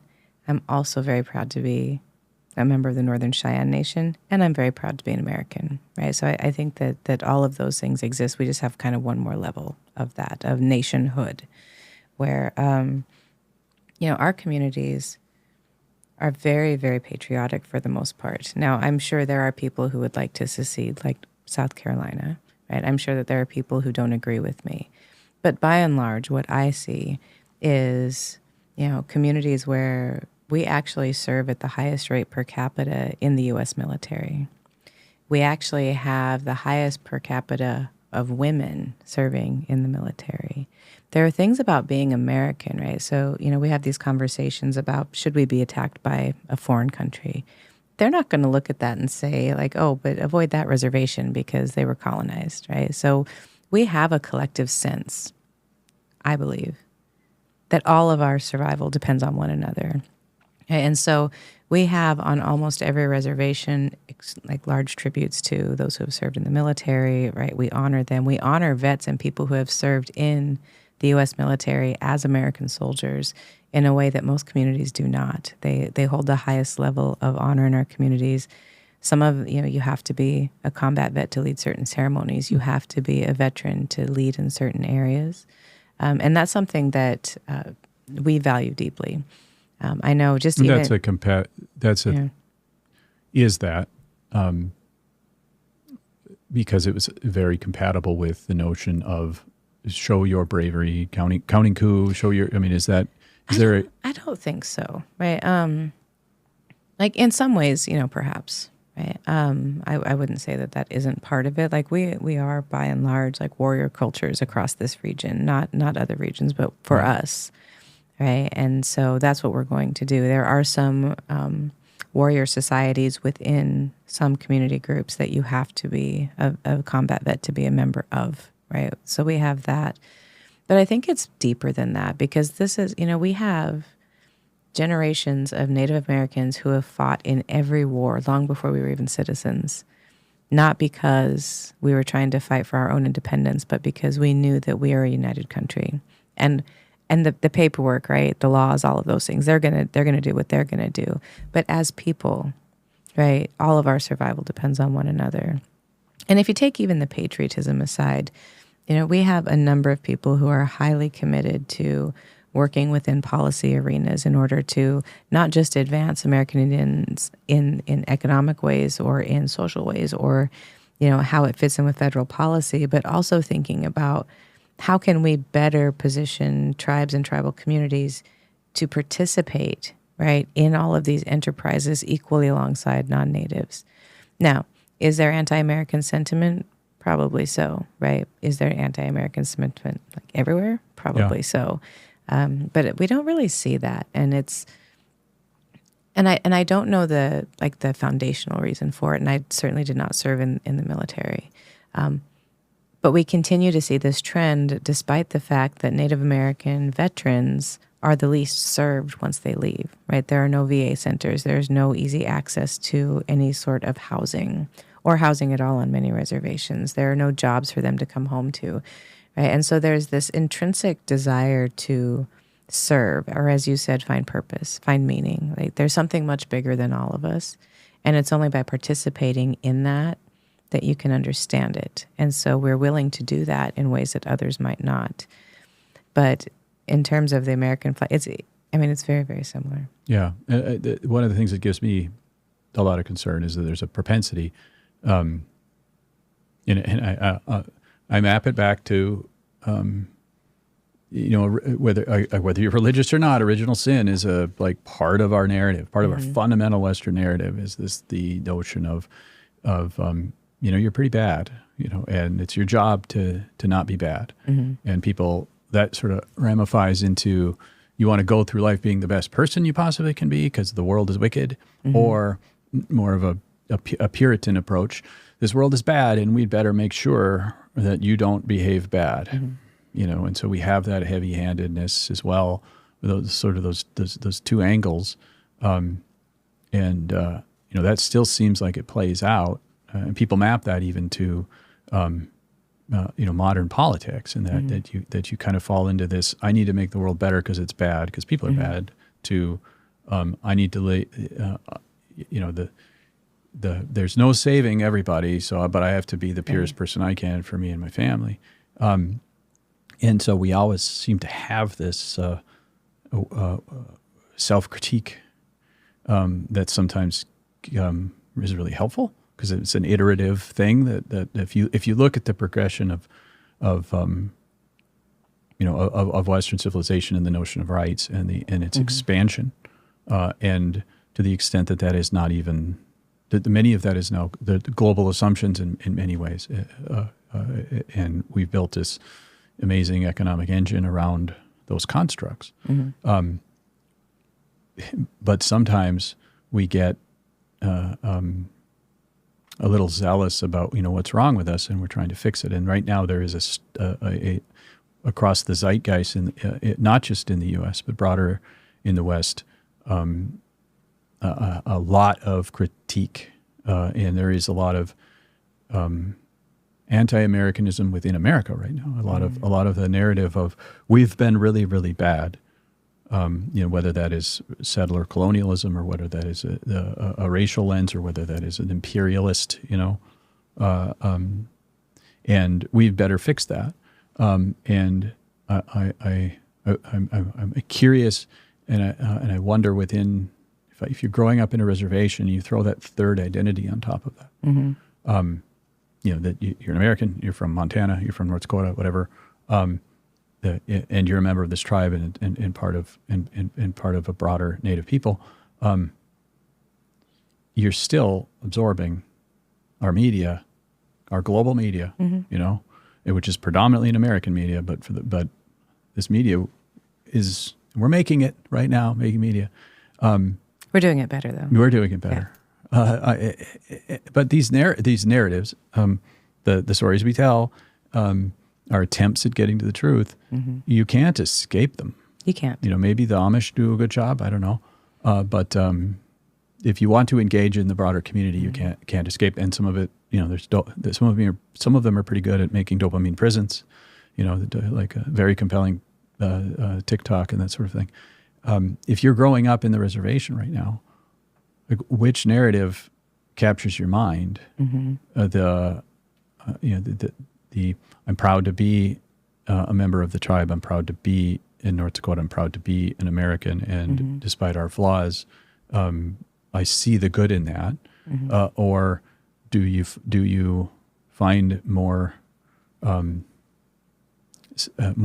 accuracy, which is to say that here's this other counter narrative that you're a member of the tribe and you're part of an oppressed group and you're part of a system that oppresses everything other than the people that are in charge. That's its own kind of siren song, and you can find ways in which that fits your experience. And if you choose to attend to that, you can get pretty damn certain that is the way things are. Just like you can get pretty damn certain that no, everything's great. The West is best. Freedom, freedom, freedom. So I guess to roll this into a question, what does that how does that manifest within the reservation? Are the larger U.S. politics strains of what it means to be like a conservative or a progressive, MAGA versus woke. I mean, all those things. Do those narratives run through the reservation in a very similar manner, or is does it fall a completely different way? You understand my question? Yeah. I think thinking about it from a couple of ways, there's also like coupled with kind of your framing around the ways that people understand the world. I think it's also very much, it's a time where it's much easier to critique than it is to be a part of a solution. Yeah, like being absolutely. a part of a solution is so hard, right? And critiquing is easy and lazy, right, in many ways. And so I love how you framed that because, of course, again, people are people. And so you're going to see all sorts, right, on any reservation in any community, like similar that you might see outside. But one of the things that is a little bit different is we have an innate understanding that our sovereignty predates what we know of as American politics, okay? And so that's then thinking through whether it is conservative, whether it's MAGA, whether it's liberal, whether it's woke, is interpreting politics from a lens of what allows us to help us accomplish our goals and doesn't create more barriers for us. And so I see that as a more common strand there. But I know people extreme on all sides. And I've also had some really spicy conversations with some Amish people about these same things, really? right? No kidding. Yeah. But so I think the way that media... Are there Trump flags in Amish country?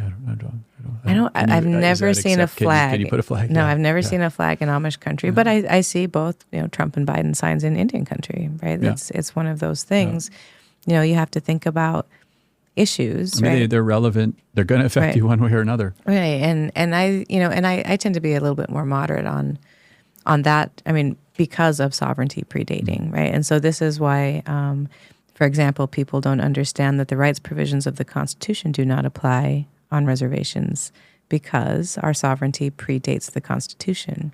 So you have a Second Amendment right to own a gun depending upon whether or not the tribe put it in their original constitution, we may or may not. Well, right? that hurts me. I'm a gun guy. Right? Well, I mean, it hurts a lot. That cuts deep, me. I know. It cuts deep for a lot of us, too. So when you think about the First Amendment, freedom of religion, that all Americans share, going back to the beginning, all Americans except for, right? Because the First Amendment doesn't necessarily apply freedom of religion so in theoretically, any country, then, right? 1978. So theoretically, but post 1978, well, let me just back up. Within each tribe, which is probably and these are sort of quasi-legal questions, and I imagine I assume it's within every governance structure. Probably the better way to look at it. I would guess if you look across all the reservations, all the tribes, it's complicated. Similarities, but with nuances. But at some point, there's a governance that says this is where the sovereignty, that this is federally recognized, the sovereignty that was preserved is within this governance structure.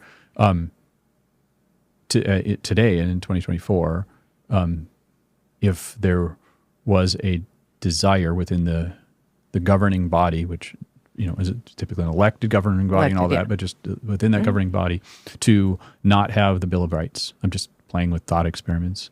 Is that possible? Is that the technical reality? So most of the provisions of the Bill of Rights were not included in original constitutions. So we have in 1965 the Indian Bill of Rights. Because some cases came up, right? The only thing that's enforceable really is habeas corpus. And so tribes have put in different provisions for having these different rights. The reason they're not in there, right, is there are some ceremonial and religious and cultural practices that don't fall under the Bill of Rights, right? So when it comes to freedom of religion, a tribe does have the ability to say, like, this is the religion of our community. Right, and so it's in those. So you could use that. Yeah, so the separation of church and state boundary, is not something that. So tribes are thinking about it, but I think to your point on the politics of it, like typically tribes are so dependent on the federal government, right, for all resources, and they don't do it in a way that makes sense. Where you think like, what do communities need? There's essentially a big pie of money that was never intended to actually fund all of the things that the federal government is legally responsible for funding.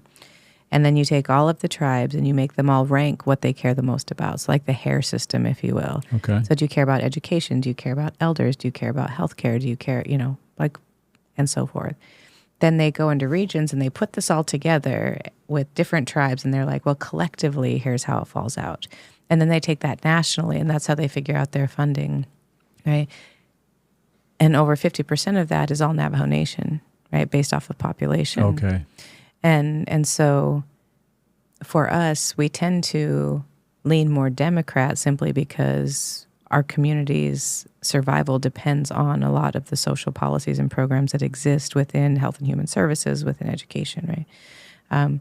But also, our communities tend to be far more fiscally conservative, right? And so there are a lot of economic policies that people would disagree with that the Democrats are aligned with. So I'm not saying like everybody are these like thoughtful people having careful consideration of everything. Like we have the extremes just like everybody else. But I think, again, it's complicated fits into this. It's so much more complicated because we have to think about how are we going to survive, not just what can we do. Yeah, and you're talking about like 10,000 people might be part of a tribe, and that's somewhere between Valley City and Jamestown population-wise. And if you think about if you're the mayor, and say the people in this studio constitute the city council of our town of 10,000 people, and we want to figure out proper governance, and we're trying to figure out how to get federal funds to help us with this bridge we want to do, and state funds for this or that. We can rely on all the other mayors and again, how to play that game. Those rules are well understood by lots of people. But you guys have a whole bunch of extra rules thrown at it. A bunch of extra rules. And if they're predominantly federal and not completely federal, but if a lot of them are federal, that's like the hardest game to play. with the biggest lag, and full of probably the most capture from a moneyed interest standpoint. And states competing for money. So you have, you know, all of the different people in Congress with different interests. So if money is going here, it's not going here, right? If we fund Alaska better here, then we can't do this here. And how about when the money comes in, like casinos, and to whatever extent, oil money, where the casinos is like a sort of a regulatory niche, and to some extent, I'm sure, medical marijuana to recreational marijuana within certain states is probably enabled within the reservations before the states and all of that stuff. But so it's a common thing. If you come into a lot of money because you were born into it, it's a different thing than when the person that founded the company versus how their kids are versus the next generation. If a community found a enterprise that works, and you mentioned successful ranching in among the Northern Cheyenne, and if the sort of barriers that got put in place because of the federal games, if that doesn't happen, and it turns into this rich industry, and that builds up organically, you usually have a bunch of subsidiary businesses that feed that, and you usually have done it over the course of a few decades. And you get this robust. I mean, and people are trying to do that, like right here with an entrepreneurial ecosystem here. When we have pockets of that here, but a casino is like, hey, we've got this thing. We could do this here, and you got a lot of times outside money coming in, that wants their money back and a lot more. Right. But casinos were never built on winners, so yeah. Is that? I mean, without trying to open up too big of a box here, are casinos a net win? Is complicated? It's a temporary win, right? So we see the actual growth of casinos is stagnating pretty significantly, and it's complicated because, of course, I'm going to tell you about all of the reasons why they're complicated. But what we have seen so location matters. Okay, so I don't know if you've been over to Shakopee in Minnesota or perhaps to the Chickasaw Nation in Oklahoma they're right along the interstate, right? They have these mega casinos. They have all of these subsidiary, like spin-off businesses, and they've been very successful in those ways. Right? They've been able to invest in education differently and language revitalization, and that's because within casinos, within Indian gaming, I don't think people are aware of the fact because of social media and like Longmire and all of these shows, right? They're so heavily regulated in terms of there's only 6 areas you can actually use the revenue that's generated, right? So the casino money doesn't so you're constrained with the casino money that comes into the tribe? Is also constrained as to how you can use it. Sure. Also interesting, constrained by the state compacts, right? So we have the legal authority to have casinos, but we still have to get permission and work out a compact with the tribe or the state. So the state gets their cut, even though right, they shouldn't, which has been a big fight in Oklahoma. So when we have seen areas where people have the opportunity to engage in economic development, we see communities that reflect strong economic development, similar to all communities. But by and large, most of the reservations, particularly in our area, are in these remote off-site locations. Like people aren't traveling there regularly. And so we don't have that same influx. But casinos have been able to, like, I always think of them as like the backup plan. Right? There's always some money there.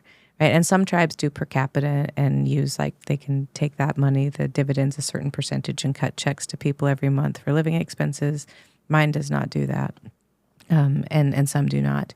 Right? When you look over into Minnesota, a lot of, like, if you go to Mille Lacs or you go to some of those communities, they're getting significant per capita checks every month because their casinos are on lakes along regions where non-natives want to go, right? They want to spend their time there. They want to go. And so to the broader question, when there are opportunities and barriers are reduced, tribes find it very easy to be successful, right? It's just a different set of things, right, that come in, or, like, I don't want to get us off on a whole tangent, but I've had concerns about the electric vehicle movement and the ways that the federal government believes that tribes are going to be like the model for what it looks Yeah, like. again, that's the place we can experiment. Right, yeah. Trust us. But when you lay over like the clean energy corridor with the map of the tribes, like they don't align. Yeah. And, you know, who's going to go up into the middle of nowhere? If there's nothing to do, you have to sit for 2 hours while your car charges, right? So where's the money for investing in like cultural centers or just a restaurant, right? Like just something as basic as a restaurant. Nobody wants to go off the beaten path and then get stuck and stranded. And so really, when tribes have had the opportunity to play the game, like you say, right, because of location, because of natural resources, they've been able to be very, very successful. Right. I mean, and if you take away the tribal element of it, I mean, where you live and what resources you have and how close you are, you know, to tap into. Or could you imagine with one of your businesses that you would have to negotiate with the state for a significant percentage of the profit in order to have permission to even run your business? Yeah, and or if you become if you start a business and you become successful, the state then looks at you and go, "Oh, you're getting a lot of money. That doesn't. We want, you know." And people want to put their own casino out. Well, and I think highlighting one of the North Dakota tribes specifically, because as you were talking, I was thinking about this, and I was remiss in not mentioning that, you know, when I was mentioning Shakopee and Chickasaw Nation, you know, the MHA Nation has been very economically successful with the oil enterprise, right? And whether you agree with it or not, they've had these funds, right, that have been coming in. And some of the things they've done have been remarkable. They've built a treatment center in Bismarck. They put a significant amount of money into communities where their citizens live if they live off the reservation. They've established a whole nationwide medical insurance program for their citizens so they don't have to mess around with all of the barriers to Indian Health Services and all of the stuff that's just a whole nother conversation for a whole nother podcast day. And so I think that there are ways, again, when we're given the opportunity, you can thrive, right? It's unheard of that you would have just universal insurance for an entire nation that is well-funded, right? Outside of, I mean, I know we could have conversations about communism or Canada or like whatever, universal health care. And that's not my point. My point is taking these monies and investing in the people, because healthy people thrive. Healthy people can pursue educations. Healthy people can become prosperous, right, and give back to the community. So thinking about what are the fundamental needs? How do we deal with addiction? How do we deal with hunger? How do we deal with food security in a region where changing climates are really dictating what we can and can't plant and what we can and can't grow, and natural resource management? So they're really thinking about it from a very holistic way. And many of the tribes in our region they just don't sit on the Bakken. Right. And if they did, they might not want to tap into that. You know, I come from a tribe that has the ability to frack and chooses not to, unfortunately, downriver from the tribe that does. Right. And so we get the pollutants, we get all of those things. But I think that there are ways to get creative in economic development rather than just take the low-hanging fruit of oil and casinos. Right. I think that particularly in a developing tech age, there are ways for us to think about place-based economic development in partnership with states and businesses that allows all three to be successful. So from a job standpoint, so if you live on the reservation and you feel, these are my peeps, I want to stay here. You know, very common feeling. Yep. And again, I know that we're having to have this conversation with the full recognition that every time we say the word like reservation, it depends, you know. It's complicated. It's complicated. It's like the Facebook status, right? It's complicated. It's complicated. Yes, the relationship. That is the relationship status of a native and non-native too. It's complicated. Job, work, the workforce challenges. So, I mean, we're in a state with chronic worker shortage, but that's regionally within the state itself. That doesn't necessarily spread out to every tiny rural area. if I'm a tribal member and I live in the reservation, I want to stay there. What are my career options? And is it dramatically better in certain reservations than others? Like I want to be an accountant. I want to be an engineer. I want to be a firefighter. I want to do software development. And especially with remote work, is that are those things opening up? And I know this question is also entangled with educational opportunities. And can you do you have to leave the community for enough professional education? How is the Northern Plains and specific North Dakota? What are the prospects? Right. It's complicated, Todd, and it depends. Yeah. So by and large, there's a pretty stable economy if you think about like Indian Health Service clinics, right? If you want to be a CNA, things like that. Typically there's a gas station or, so there's some jobs, right? And again, in some cases, we're talking about a community with 10,000 people. Well, and only actually around 4,000 live there. Oh, yeah, right? yeah. So the Northern Cheyenne specific, there's 4,000 or so that are it might on be the higher, maybe reservation. like 5,000 to 6,000 kind of live in the region. But there's also, it's 4 towns, right? Yep. And it's very rural.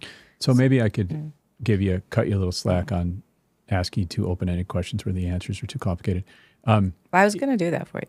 Okay. All right. I was going to take it to the Northern Plains because I think the key to this is really when you had said the educational opportunities. One of the things that I think has been exciting to watch over the last 10 to 15 years are these opportunities. One, you talk about remote work, right? And two, you talk about access.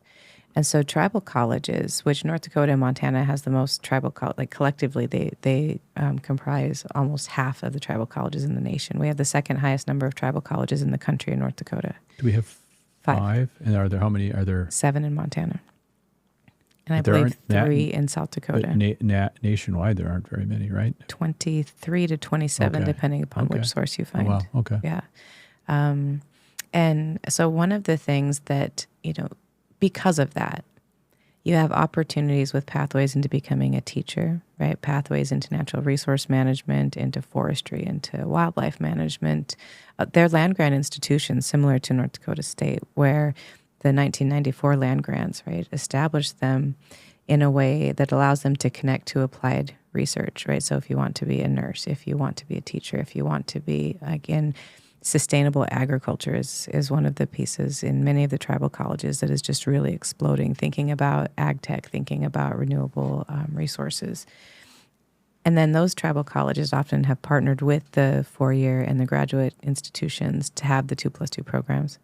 Right? They've also partnered. And a 2+2 program is when you get your associate's degree, right, and then you would get your bachelor's degree at the partnered. Right. But in some cases, or in most cases, in the 2+2, you'd spend the first 2 years at the tribal college, and then you'd leave. You'd move to a university or where it has a 4-year, and then you think about those internships on how, while they're at the university, are they plugged into the community, right? Their own community. So the having industry partnerships that allow those things to happen, which is kind of getting to the foundation, is there aren't a lot of opportunities for careers, right? There's a lot of opportunities for entrepreneurship. There's a lot of opportunities for tech-based jobs. We talk to kids all of the time. Entrepreneur opportunities because there are some funded tailwinds associated where there's or the kids are doing it. These community members, they're already doing it. They're dealing with drones. They're dealing with coding because it's interesting to them. It's engaging to them, which is something that public education has become less and less, right? Engaging to all students. For sure. And so I think it's more connecting in to what's already happening, which in large part is difficult to do if you don't go there. But we have, like I said, all of the designers that I have mentioned to you that are now really, really successful, they're still living up at MHA. They're still living at Crow. They're still living, And so I think that the remote aspect of it makes it more desirable. But also, I think we've shifted in our way of thinking about it to where we now understand that we are not limited, right? So in many ways, if you think about when you graduated from high school, right, same time I graduated from high school, you thought there was like 10 careers maybe, right? Like the whole span of careers that are possible. Like you don't get it until you're older and then you think, man, I went into the wrong field. Or like you go get a second PhD. And I think that technology has allowed us more access to understanding what those opportunities are, coupled with online degrees for, business, for different things like that. So we see a lot of self-starters, a lot of home businesses, a lot of entrepreneurship in the communities when you don't want to leave. Or, for me, I work in tribal communities all of the time. I don't live in my home community. And so being intentional about the ways that we leverage resources and opportunities back into our communities. So there's a place for people on the reservation to pursue these careers. There's an important place for people who are working off of the reservation, right, to really think about the responsibility they have as a community member to make sure that people are plugged in. So that's where I wanted to go next is moving away. Mm-hmm. So there are there's obvious parallels and there's obvious differences, and then there's the complexity that you really don't know till you dig into it. Between, like, if we take the Northern Cheyenne Reservation, if there's 4,000 people essentially in four little towns, let's just pretend they're all a town of 1,000. And, Mm-hmm. There's I presume obvious parallels between some of the challenges of a town of 1,000 people in a rural area, Very much so. with a town of 1,000 people in a rural area in the Northern Plains that's not in the reservation, in terms of what are your prospects. Mm-hmm. But there's something different, it seems to me, around identity and around community if you choose to move to Fargo. Right. And if you're born in a town of 1,000 in North Dakota, not in the reservation, there's a reasonably good chance that you've got extended family members in the general area. Mm-hmm. You probably have uncles or aunts that have moved to Bismarck and have cousins in Bismarck and maybe cousins in Grand Forks. And maybe you go to school in Fargo and go to NDSU and get a job in Fargo or wherever. You would say, I grew up in small town X, and maybe you still have some family there. And if you raise a family in Fargo, and if your parents live in the little town, they want to see grandkids, and you are kind of away from your support system. Right. But did you ever really leave your community? You know what I mean? It's different, it seems to me. Right. And is there a way to kind of explain? So what does it mean if you're born? Let's say you're born in the reservation, and you want to be an engineer, and you go to Fargo, and you find somebody you like, and you marry a non-native, and then you move to Minneapolis and be an engineer, and you live in the suburbs and raise kids. How is that? Your friends you grew up at the reservation, have you left us, so to speak? Or is it shame on you, good on you, or does it really depend upon to what extent you maintain those ties? Yeah, I think it is dependent on the ties, right? And that you're not out there being an asshole, right? Like I think that's one of the things too that you mean that misrepresenting the community, or there's a lot going on right now with like urban Indians, like there's a perception of cutting out opportunities for reservation natives, like in the world of like representation, or like now, there's all of these media things going on, which I haven't gotten too much into that fight because I don't know that I think that there's a lot of it going on. But I wouldn't say small town to Fargo. Do you mean, right? Folks from? No, I think on that particular field of being like a social media influencer, right. And there are some people who believe like if you are an urban native, you should be always deferring to the reservation native, sure, right, to be the keynote speaker, sure, or to be the motivational speaker, okay. And it could be true, it could not be true. It's just not what I do for a living, and so I don't know the degree to which it's just a couple people on Facebook right now, or if it's a kind of a broader theme. But then it's also a scarcity mentality. If there's only so many resources, people start to like pick at each other, as opposed to thinking about like there's plenty for all of us. But I don't see it as a small town to Fargo move, I think, and that's what keeps that identity really, really connected. It's, I grew up in Montana, and we moved all over the country. I went to graduate school in Pennsylvania. I had my first professor job in Oklahoma. I came back up to North Dakota because this feels like home. but I'm always a Montanan. Right. And I think the same is true of Native identity, where it's not about, I'm from Hazleton and now I'm in Fargo. It's more of because it's a nationality. Yeah. And so when we conflate or collapse the idea of race and culture into citizenship, that's where it gets complicated and confusing, where I'm always very much proud to be a Montanan, and I always feel like a Montanan. I'm very proud to be Northern Cheyenne. I always feel Northern Cheyenne, no matter where I am, and so on and so forth. Like American, if I'm overseas, I don't think about it when I'm standing in the middle of America most of the time, and so I think those are the connections there. But in order to be a good member, a good citizen, you have to do something, right? You have to contribute to society. And this is me speaking, and this is, other people might disagree with me. So I think once you leave, because nobody would want to limit somebody from pursuing their dreams. Like right now we have like the first Native American woman ever nominated for an Oscar, right? She's Blackfeet. Her name is Lily Gladstone. We're all so thrilled for her, right? You have to live in LA to do it, right? Pursue your dreams. You're talented. You're amazing. We support you. Nobody would say you have to come back simply to be a part of the community. But I think it's that relationship, right, between one, like why you left. Like, did you tell all of your friends to, piss off and then you left? Mm-hmm. Then, yeah, Sure. Maybe they think you left, right? But Indian country is small. And it's very unusual, no matter where I go, that I don't know somebody or I don't know somebody who knows me. It's similar to North Dakota, where you had talked about that 1 degree of separation. Yep. Indian country across the U.S. is also very, very small, and you're always accountable, and people are always watching. And so to that space, I don't think it's difficult to negotiate. The tension comes in when you don't have a connection back in, or you don't try to maintain a connection, or you don't feel that it's your responsibility. Because we talk about sovereignty in terms of, so it's this thing, right? And sovereignty is also a Western construct that didn't exist for us. And so we'll often say, we didn't ask for sovereignty. That was something that got imposed, but it's a responsibility that we all carry. And I think that understanding that we are all responsible for advancing tribal self-determination, to upholding the standards of sovereignty, right? That helps build those connections there. So if you, again, in this example where you move to the suburbs, mm-hmm. How about if... intermarrying, is that complicated?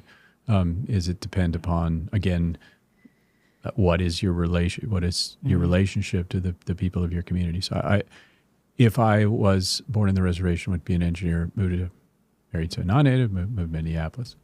If I did nothing in my day, I work with a lot of engineers. Okay, I am an engineer, and we're kind of weird people. And we kind of like our stuff, and sometimes don't want to complicate it with anything else, including, people who just, they'll code all the time, or they're into whatever engineering aspects, and they just, the cultural stuff, the fact that they might be German, Russian or something, or even just regular American patriotism might mean nothing, and they just sort of walk away from it. So giving this example, if you don't do anything in your life that, other than grind it out in your job and live as a person in the suburbs, and raise your children without any overt or ties, and so you don't raise them with that within the Native identity, even though if you were from a blood quantum standpoint, which is something I think I'd like to get to next, just from understanding that concept, is that if you're raising your children, and let's just say they're non-native passing, if that's an acceptable way to describe it, and they lean into a non-native identity, and I'm okay with that. This notion of sort of dilution of the identity, this isn't a unique Native thing. This is like any, any sort of group identity, and how do you cohesively, every time you make another human being, you may or may not be maintaining that identity, and you can apply that to like church members and that sort of thing. How do you maintain that? Is it a big deal if you go back for Christmas and is there understood ways in which you are still actively supporting the tribe and maintaining a tribal identity? And if your children don't do anything to sort of lean into the tribal identity, is that analogous to, we raised you Catholic and now you're secular and your kids aren't Catholic and we thought better of you and you need to, you know what I mean? You know what I'm saying? Is there any of that? I mean, I think there is that. Yeah, for sure.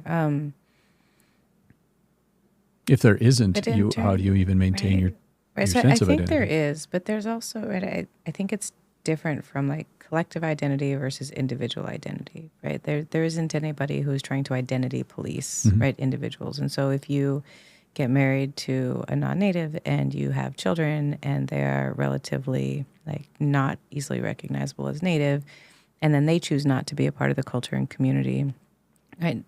That's your choice, right? And it's all over. We see it all the time, right? There's also the people who had no choice with the Termination Act and the relocation of natives, right? So they grew up without access to and never had a choice in the matter, right? And so we also would not be judgmental, and well, people are judgmental, but I mean, people in general, like, you know, you have to give people opportunities to learn. But I think that's where it comes into the difference between, like, it's a political designation, right?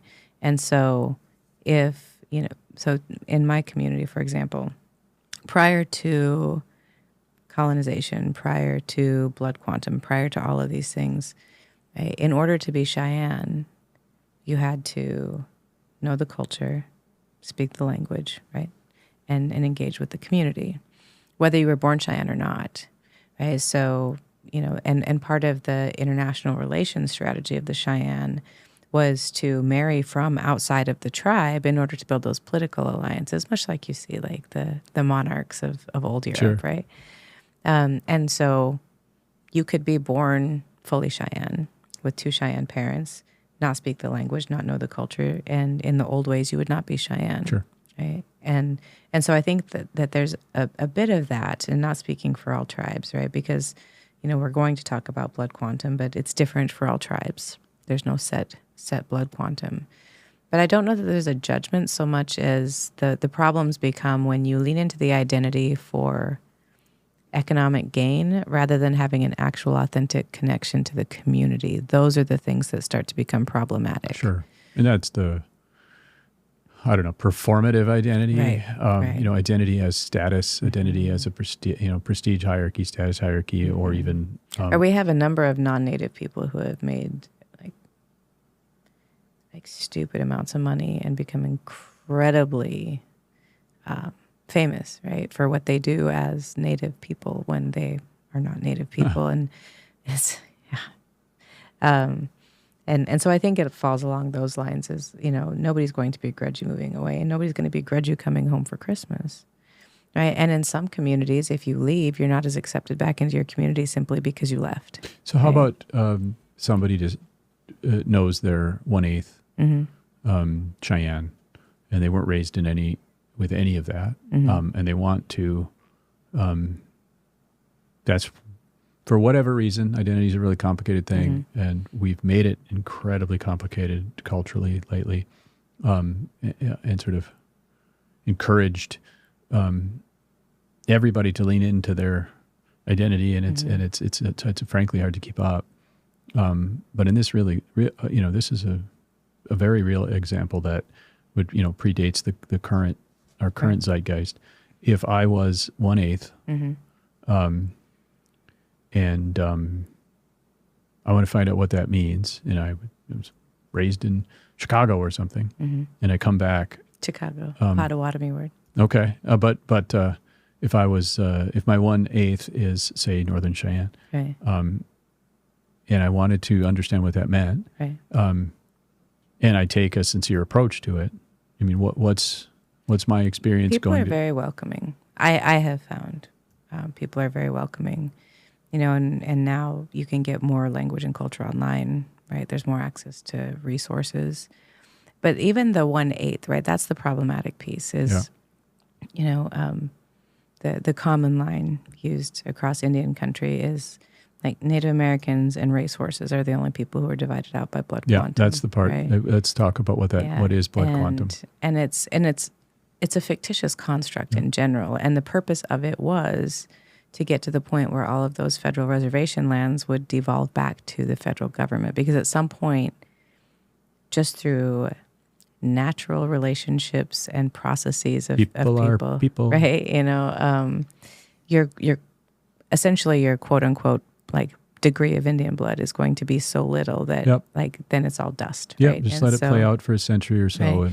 Which was the strategic plan. I mean, it was very intentional. I'm joking about it, but that was the plan. That was the purpose, right? Of blood quantum. But it really comes from the Dawes Act. Right. And so when we moved to allotment, we had the reservations and then giving people their acreage because... So the Dawes Act was the parceling out. Right, the parceling out of land. You all are going to be farmers. And, right. And then it was collective land, but then they went to allotments. Yeah. Right, where each family, each person was allotted a certain amount of land, right? Because the communal living was keeping communities too strong. So we tended to collectively have a village and then community farm the land. Yeah. Right, very successful economic model. And so they're like, oh, wait, back up. Now, here's your 140 acres, here's your 60 acres, here's, you know, and then That's how we play the game, and I'm sure you guys will play the game just fine. So, you know, even though you've never played this game. Right, and prohibited families from living. So it was illegal to have multi-generational families in the home. Okay. Right? Which now, of course, that's a much different thing. We still have multiple generations in almost every home on the reservation. Right, but it was really preventing a sort of like collective efficacy. And so moving from that, right, you had to determine like who's going to get land and how much land are they going to get. And so at that, then they have the Dawes rolls. Everyone had to go in, and at that time, like you registered and you were like Native or maybe half, like if you knew if you had a white parent, whatnot. But there's no science behind it, right? And there's no... You know, like I would imagine like for the Northern Cheyenne, because of the ways that our tribes operated, like there's probably not anybody who was 100% Cheyenne at the time, blood quantum-wise. The French trappers got in there pretty early and at least dropped a little bit. Right, and it is not, you know, it's not a popular stance that I have on this, but when you think about it realistically about human biology, like there's not anybody who was 100% full-blood anything, right? It's just impossible in this day and age. But when you're thinking about that in terms of it's about citizenship, you have to be a certain quantum to be a citizen, which is different than identity. So some tribes you have to be at least half, right? Some tribes a quarter. And there's money at stake at the end of the day for some of these things. It depends. Right? It depends on the tribe. Okay. So not all tribes actually give out per capita checks or give out dividends, right? It's like my tribe doesn't. It's usually the casino tribes that do. There's not. So is it somewhat also a representation standpoint? I mean, the whole do you get to vote or not? Right, and then we can restrict it too. Like not all tribes have absentee voting. Yeah. Right? But that's the problem with blood quantum is if it's a fictitious construct. So blood quantum is to what fraction are you at least theoretically? Right. Theoretically, yeah. Right, and conversely, you know. Tribes can reevaluate what they want for membership. So if you're Cherokee, they don't have a minimum blood quantum. You just have to show descendancy, which makes actually more sense. And it's what almost all countries do. Like you're French if you were, you know, you live in France, you have all these French, relatives. You've been here a long time, right? Or just you live in France. You're born in France. And so tribes have the ability to change, right, the requirements, but they can also pass resolutions and say, you know what? This is getting ridiculous. Like we're not able to enroll any new members because like the federal policy is working, and we're going to reinstate every enrolled member today to full, and then they start the countdown again. Okay. Right? So blood quantum is fictitious in the fact that it was never intended to be something that actually designated like how quote unquote Native or not you were. It was a way to think about parceling out land and how to do it in a way that made sense from a Western lens. But then even today, tribes have the authority to determine their citizenship, so they could say no Native blood, right, if they wanted to. They could say descendancy, right? But historically, in the old ways, it was about being a part of community. It was about being like a contributor to community, being willing to go to war for that community.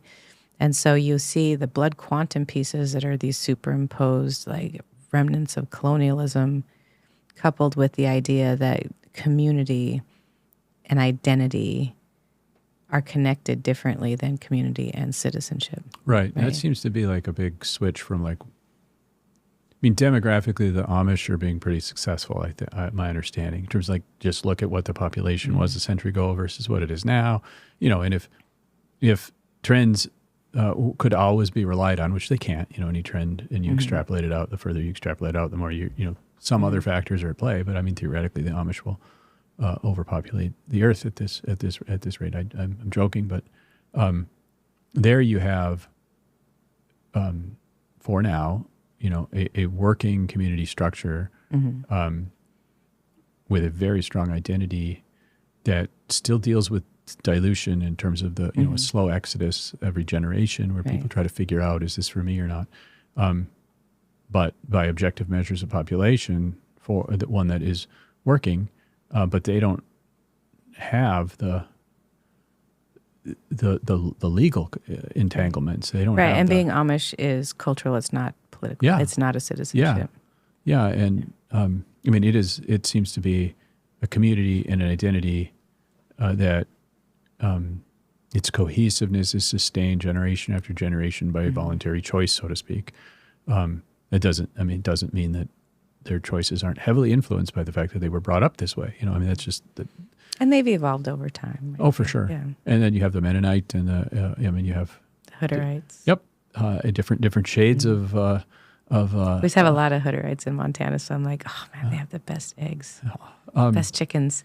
Is there any? I mean, is that conversation as an analog of a community that's maintained a community identity in a really strong way around a geographic space? Are there obvious parallels? Are there clear differences outside of the?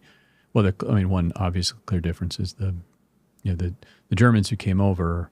They were Christian, you know, and they probably didn't, you know, I haven't spent a lot of time reading about the Amish, so I'm going to go on a limb here and be wrong.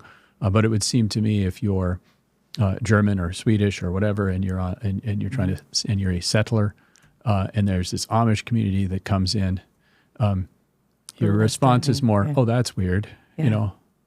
But they make good pie, you know. It's not, but there's, you know, it's still at the end of the day, we're both Christian, or we're both German, or we're both whatever, and that would certainly be a difference. But is there anything in that fact that those communities remain cohesive and appear to be vital still and growing, that the tribal communities, I don't know if you can learn from, but well, you have identified two very specific elements that are an exact parallel and are things that tribes are actively working on today. Right? So when you think about culture and community, like language, customs, right? The Amish have been very, very successful because their customs are not so threatening, right, to the people around them. Right. So nobody tried to stop them. They just come into Target them. Wearing odd clothes and driving Suburbans and speaking German to each other. Right. It's kind of interesting. And nobody said you can't speak German. Yeah. Right? Oh, there's that. Well, and so there's my mother-in-law post World War II. Yeah. The German Russians did get a little bit of in school. I know. They could get punished for speaking German. Yeah. I just recently read an article that was sent to me about that. And it's not the same as prohibited by law. And although the Germans, I mean, there's a Supreme Court case about like trying to ban German being taught in school. So the Germans post World War II. Right. I mean, post World War I even. I mean, there was and through World War II certainly had some interesting things. Right. Anyway. So what we're doing in our communities is really looking at language revitalization and cultural revitalization. The premise being, the more you know yourself, right, the more you understand culture and community, the more you understand worldviews through language. You know, you and I have talked about this in the past in terms of like how the lens through which you see the world is largely colored by language and the degree to which like concepts and constructs come through. And so that is the parallel where if you retain your language and your culture, right, then it makes it possible to be very successful and walk in multiple worlds and engage in different types of enterprises with other communities. And so the tribes, going to your example of the person who might be 1/8 and wants to learn more about that, we would encourage them learn the language, right? Because to be Cheyenne is not to just be able to recite some phrases in Cheyenne. It's to be able to think Cheyenne. It's walking Cheyenne. It's being Cheyenne in all of the different ways that you can really only understand through language. And then having that dual coding of knowing what it is to be like American through English or North Dakotan through English. Right. And most of us actually speak a smattering of multiple native languages, right? So most of us are bilingual, trilingual, quadrilingual. Like no one ever talks about those things where we have, a lot of those pieces in there. But there's been a concerted effort specifically around language, specifically around culture, and specifically the connections of those to food security and sustainability in terms of how can you become self-sufficient and less dependent on the federal government and reclaiming those traditional knowledges that helped the ancestors become successful and seeing what you can then apply, right? And then how can you share that knowledge with a broader audience? Like for me, I'm thinking in terms of agriculture. Like how do you then share this historic knowledge and wisdom that we knew, coupled with those constructs from our languages, with non-native North Dakotans who are now struggling on the same land that we also had to struggle with? Like we've learned a lot of lessons over the years. We've developed a lot of varieties of different types of plants to sustain us over the years. And so I think that parallel is interesting to think about because as soon as you were saying it, I immediately thought about language and culture. But that's also the process of assimilation, right? You kill the language, you kill the culture.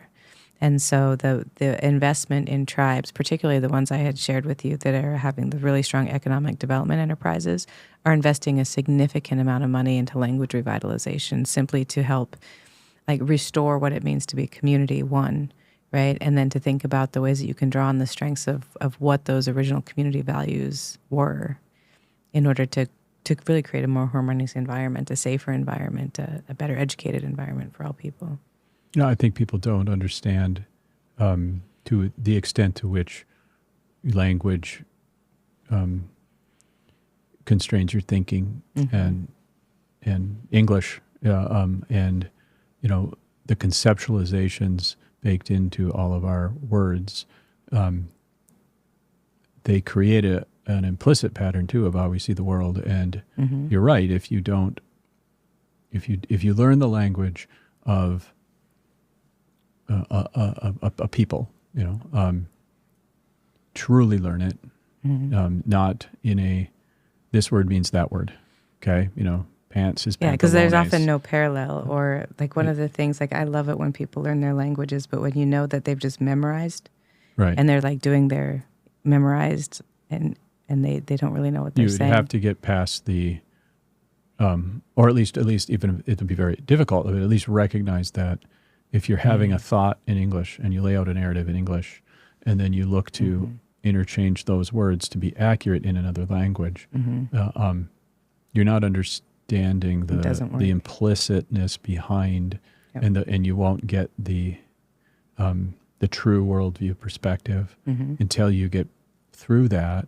And the more you can get fluent, the more you can sort of see through those eyes. And it's not a trivial thing at all when you're talking about, there's axiomatic assumptions built into conceptualizations that turn into constructs of words, and we say them. And language is embodied just like thought is embodied. And we're bounded in our rationality. And if you give someone a new language to speak, and they actually understand what each word and concept means,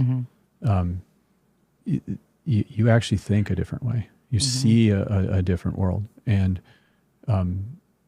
the notion of traditional ways, so to speak, we have so deeply discounted in our frenzied deconstruction of everything in the sort of the postmodern movement, and the way in which we've embraced the secular so hard and dropped everything on the sacred that seemed arbitrary. That's just why does it matter? In a communion whether it's actual wine or grape juice? I mean, let's just do grape juice because there's kids and alcoholics in the church, and that.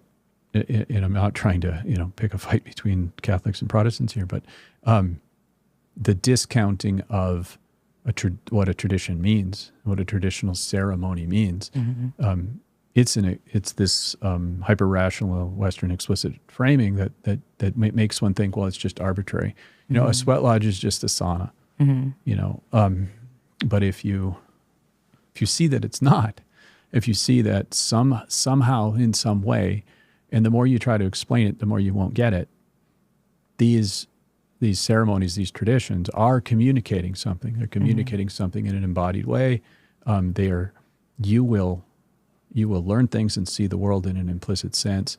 If you embrace these traditions, they have their value, especially if they've lasted for some cases century or millennia, or at least evolved and had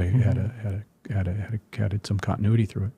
And I think that the sort of reclamation of authentic identity, non-performative identity, and not identity as a new way to achieve a status hierarchy, a cynical view which is actually, in my opinion, happening around identity, but a authentic embracement of this is the way of my people, so to speak, that sustained us, that gave us the wisdom that we couldn't use in words.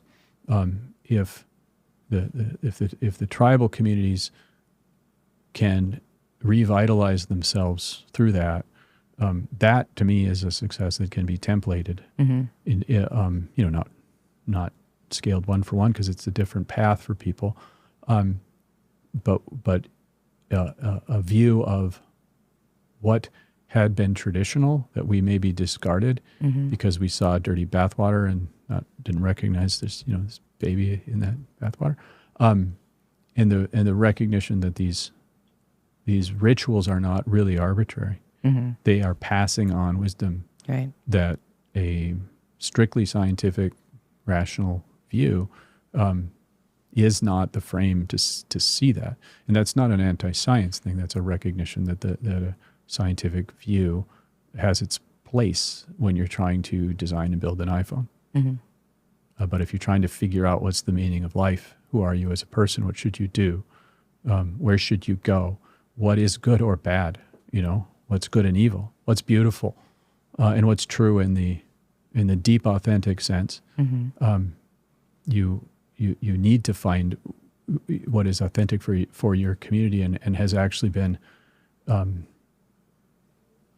carried the community through generations. And it seems like the native population definitely had that before they saw the first Westerner, and the West had that in different way. It was they were different traditions, or different narratives, and it seems like the place that the native population found themselves in, which was to have many of those things ripped away from them in law, and in some cases, children ripped away from their parents, and stuck in places that you don't want to do that anymore. We'll teach you, kill the Indian to save the man, I think was the expression. The things that community, your community has gone through, a version of that is happening right now writ large across all of the developed world, which is a annihilation, in this case, a self-annihilation of those traditions, of the things that used to sustain us and give us meaning and gave us implicit wisdom. If you look at church attendance and you look at belief and you look at surging in nihilism and surging in hedonism, and if you look at the opting out of the world by addicts and by suicides, across all of the broader culture, the solution that might be able to be found by the tribal communities might be the solution that everybody needs, of that version of that, and it seems like there's pockets of it within some of the youth right now is a sort of a fresh look at discarded traditions and a resurgence towards, hey, 50 years ago when everybody went to church, what was that all about? Maybe there's something to that, or the notion that not everything can be explained, and there's wisdom in tradition, and there's wisdom in community. So I try to be hopeful on this, and a part of the mission of our little project here in the Crosswinds Institute is to explore these lost narratives and to figure out how we can rewrite and not write over necessarily. There's narratives in terms of, and I'm being kind of specific in that term, and I don't know if everybody understands what I mean by that, but who we are as a people, and do we know what's true? Do we know what's good? Do we know what's beautiful? Have we shut off that part of ourselves? And how can we together get to a point where if you grow up in the reservation, you have deep, meaningful connections to the long lineage of the people of the tribe. At the same time, you have genuine options, to bring whatever means, wealth and prosperity in a non-necessarily monetary sense. Right. You have what you need to sustain and grow your community and maintain a vital community. And at the same time, as much as you might have an identity that's